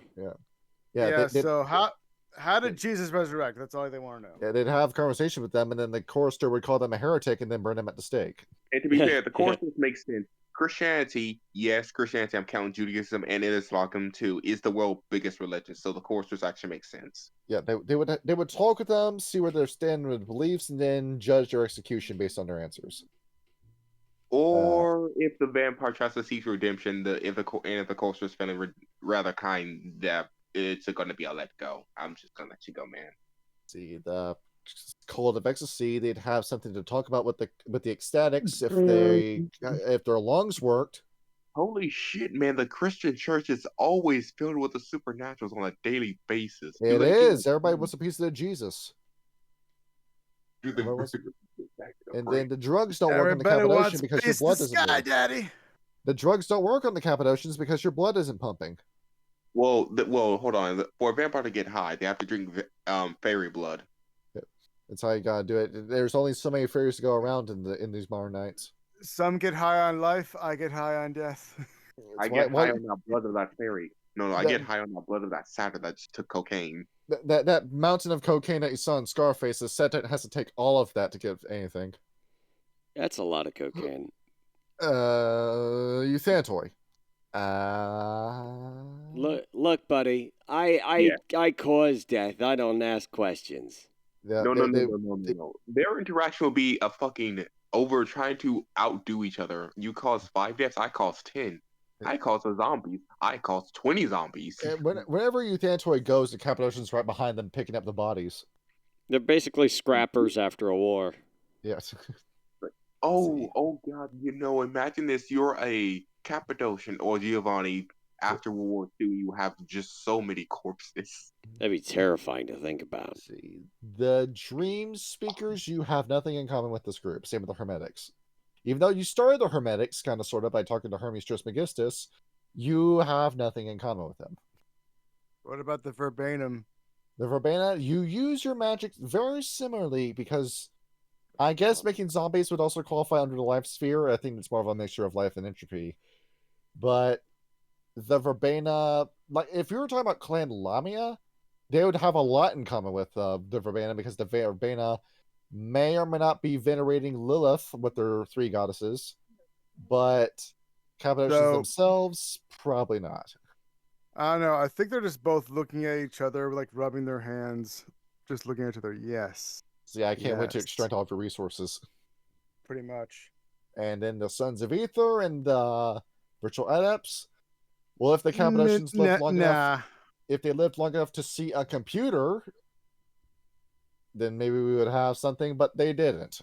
Look, the Cappadocian be like, look, I already talked 10 hours with this guy, with this werewolf who was talking about the stars. I'm good.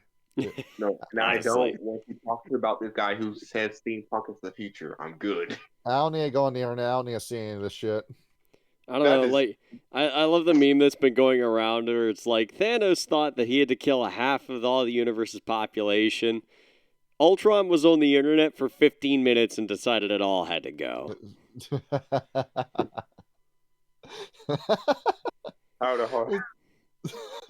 He was absolutely right. Okay, the forces at Stygia, I think, would automatically know who the Cappadocians were and would hate the Cappadocians, so not a single legion would want anything to do with the Cappadocians. Maybe on temporary alliances. That's the only time the legions would ever talk to the Cappadocians. If they needed to handle a Giovanni that was after them, they'd call a Cappadocian if one was alive. Yeah, they hate them all universally because you bring them back to be enslaved. Or along with the Dicta Mortem, where you're not supposed to interact with the living world. Necromancers don't count. Yeah. The Changelings. Boggans, no. Ishu, you'd have a few stories to learn from a Cappadocian, but no. Knockers, no. Satyrs, no. She, no. Trolls, no. Redcaps, no. Let's see. Oh, not the she, the Slua. The Slua would like them. The Slua are the only ones I can think of that would want anything to do with the Cappadocians. And the only time a fairy would ever talk to them is if that's a goth fairy. Yeah. The only time. That's why I said the Slua.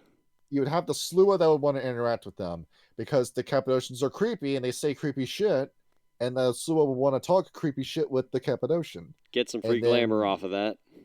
And that's it, really. That's as far as it would go. They're just spending the whole day trying to weird each other out.